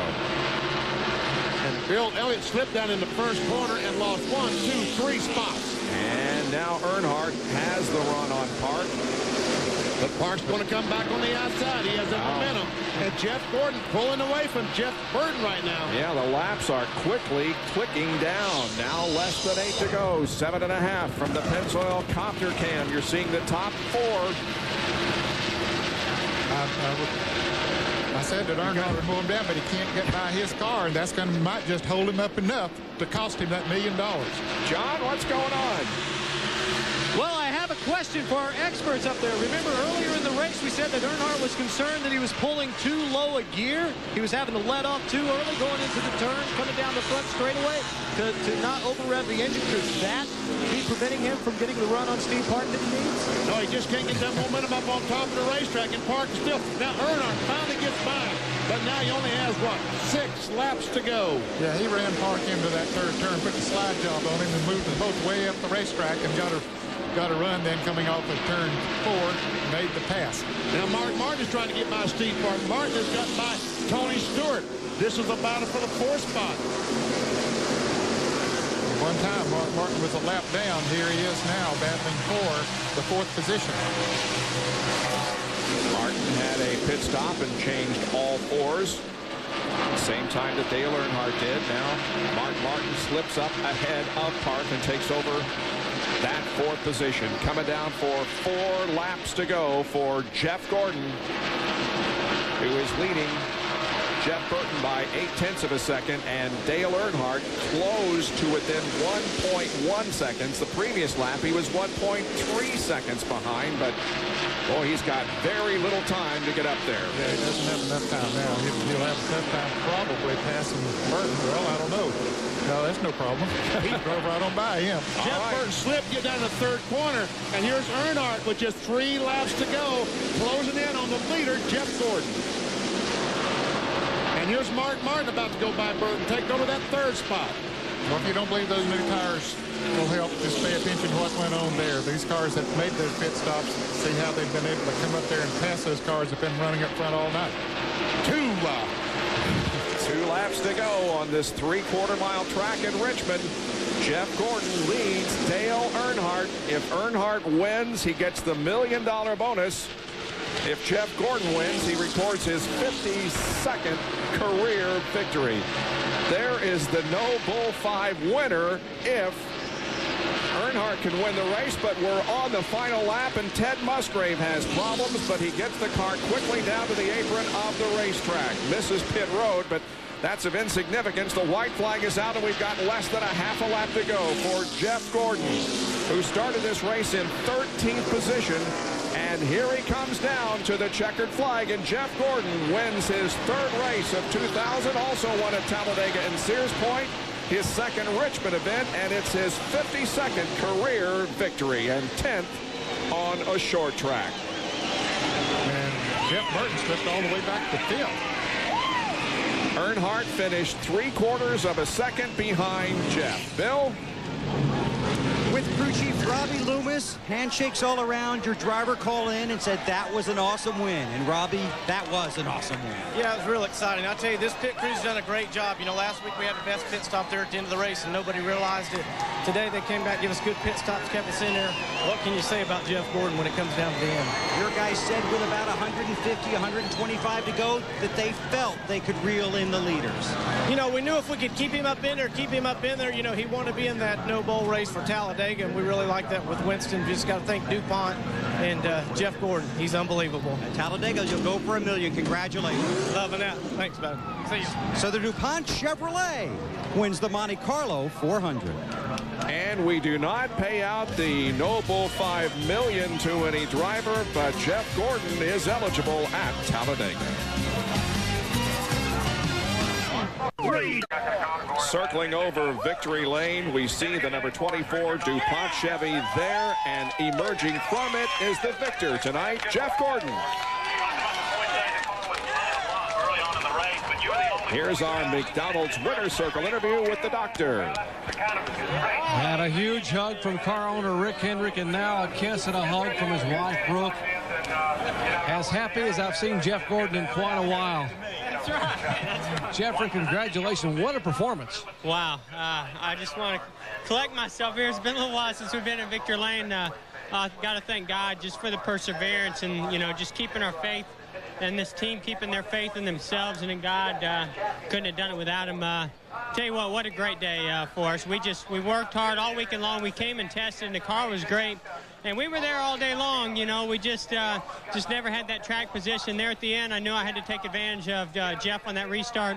I had no idea Earnhardt and them guys were going to be coming that fast. So luckily I got out there and got to set a smooth pace. But I want to thank DuPont Automotive Finishes, Quaker State, Pepsi, GMAC, this guy right here, Robbie Loomis, Brian White, so all the guys in these Rainbow Warriors, Advanced Auto Parts. Man, I don't know, Hendrick Motorsports, Chevrolet, you know, it was just an incredible night for us. I want to thank you guys from ESPN, Jerry. You guys have done so much for me along through my career, and I don't think I'd be here without ESPN and all those Thursday Night Thunders, Bob Jenkins, and you know, Benny and Ned and all those guys. I appreciate everything. This is a great night for us. It was a super night, and thank you for the testimonial, Jeffrey.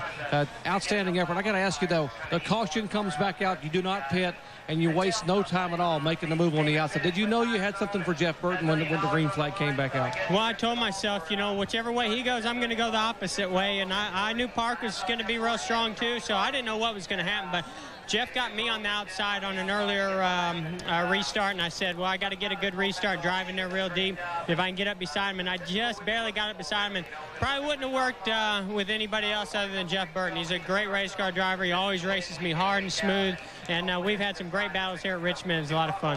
Hey, congratulations. Go celebrate. All right, we will. Thank you. Jeff Gordon's third win of the year and second here at Richmond International Raceway. Let's check it over with Bill Webb. Well, with Dale, you want to try and sneak inside? We're right under a PA here. We can go right here. This will be good right here. Well, you had the fresh tires and you were charging. That's the kind of race you want to have, about 15, 20 to go. Get tires, everybody else stay out. I raced Park a little bit too long, but he's trying to hold position, and he done a good job staying where he did in top 5, and thought we could get him. You know, if it had been another lap, maybe not, but we were trying. The decision to come in and get the tires, obviously, as you look back now, it looks like a brilliant decision. That's Richard Childers and Kevin's call. We got 2 tires here in the spring, really was a goof op, so 4 tires, and we're heroes now, so it worked out for us. You're also unofficially second place in points, about 158 back, Dale, so you made a big gain. Well, that's what we needed to do, is make a big game, and I hate to see them guys have bad luck, but I've had bad luck and gotten in this position, so maybe we can keep doing this, top 5s and a win, and maybe we can race them hard. Thanks for stopping. See you next week. Thank you. Well, let's take a look at the results now. There were 12 cars on the lead lap when the checkered flag dropped, and the top 10, Gordon, Earnhardt, Martin, Park, Jeff Burton, Stewart, Benson, Ward Burton, Ricky Rudd, and Jerry Nadeau with the top 10 finish. Here's 16 through 30. Scott Pruitt has a good run. Comes in 16th, 1 lap down. Schrader and Blaney. Casey Atton will finish in 20th spot in his very first NASCAR Winston Cup race. First of many, I'm sure. Everybody on this page had a lot of trouble. There are the results of the Chevrolet Monte Carlo 400. Back with points in a moment. ESPN's coverage of the Chevrolet Monte Carlo 400 at Richmond International Raceway being brought to you by Team Monte Carlo. The cars more champions depend on. Chevy will be there. By Conseco. And by Kmart Route 66. Jeans, clothes. It's not Main Street, only at Kmart. Sports Center coming up next. Stay with us for all the war news from the world of sports. Now let's take a look at the point standings, and 6 of the 10 positions changed here tonight. And Dale Earnhardt is indeed in second position of the point standings, 158 behind Labonte, and the top 4 are within 200 points of each other. Now we go down to John Kernan. With a couple of happy guys. They didn't win the race, but they more or less won the war. Casey Atwood making his Winston Cup debut. Casey, you finished the race. How was it? Pretty good. We just, beginning of the race there, we just started off a little bit too loose and got us lapped down early, but I couldn't be more happy. You know, somebody asked me this morning what the perfect weekend be, and I said a top 20, and we got that. So, you know, we started off a little bad, but Ray made good adjustments on the car all night, got the car better each time. You know, at the end of the race, we was running times with top 10. So, I got to thank Motorola, I got to thank Ray for giving me the opportunity, and these guys on this team worked hard all night, and building this car, they worked hard for a couple months on it. So great job in the pits, and just glad to get this one over with. Ray, what about his job tonight? He did a great job. He learned all night long. I think we all did. I was really proud of this team. I feel like I've got a really good foundation going forward. They proved got a little bit behind qualifying, but they fought back all night. Cut a right front tire, didn't knock the wall down. Dented my car up a little bit, but he did a good job. And congratulations to Jeff and Robbie and all the guys. And again, I'd like to thank Motorola, too, for giving us an opportunity. All right, thanks, guys. Upstairs. Well, Casey advanced 16 positions from his start in 35th. He did finish 2 laps down, but again, a good debut for the young 20-year-old. Yes, he did. I was very impressed with Casey Atwood tonight. Well, I figured it would be. I'm sorry. Yep. It's been a good night for several drivers, but for others, they suffered major hits in the point standings. But it all means that in these last 9 races of the year 2000, it should be a tremendous battle for the 2000 NASCAR Winston Cup Championship, right down to the final race in Atlanta. Well, here tonight we had 9 different leaders and 16 lead changes once the green flag dropped. We did have a total of 8 caution periods that lasted for 57 laps. We had 16 lead changes. The average speed of the race was 99.866 miles an hour. Jeff Gordon drove to victory here tonight after leading 15 laps. His official margin of victory was 3/4 of a second over Dale Earnhardt. That's a story from Richmond International Raceway. This has been a presentation of ESPN, the worldwide leader in sports. For more, log on to ESPN.com.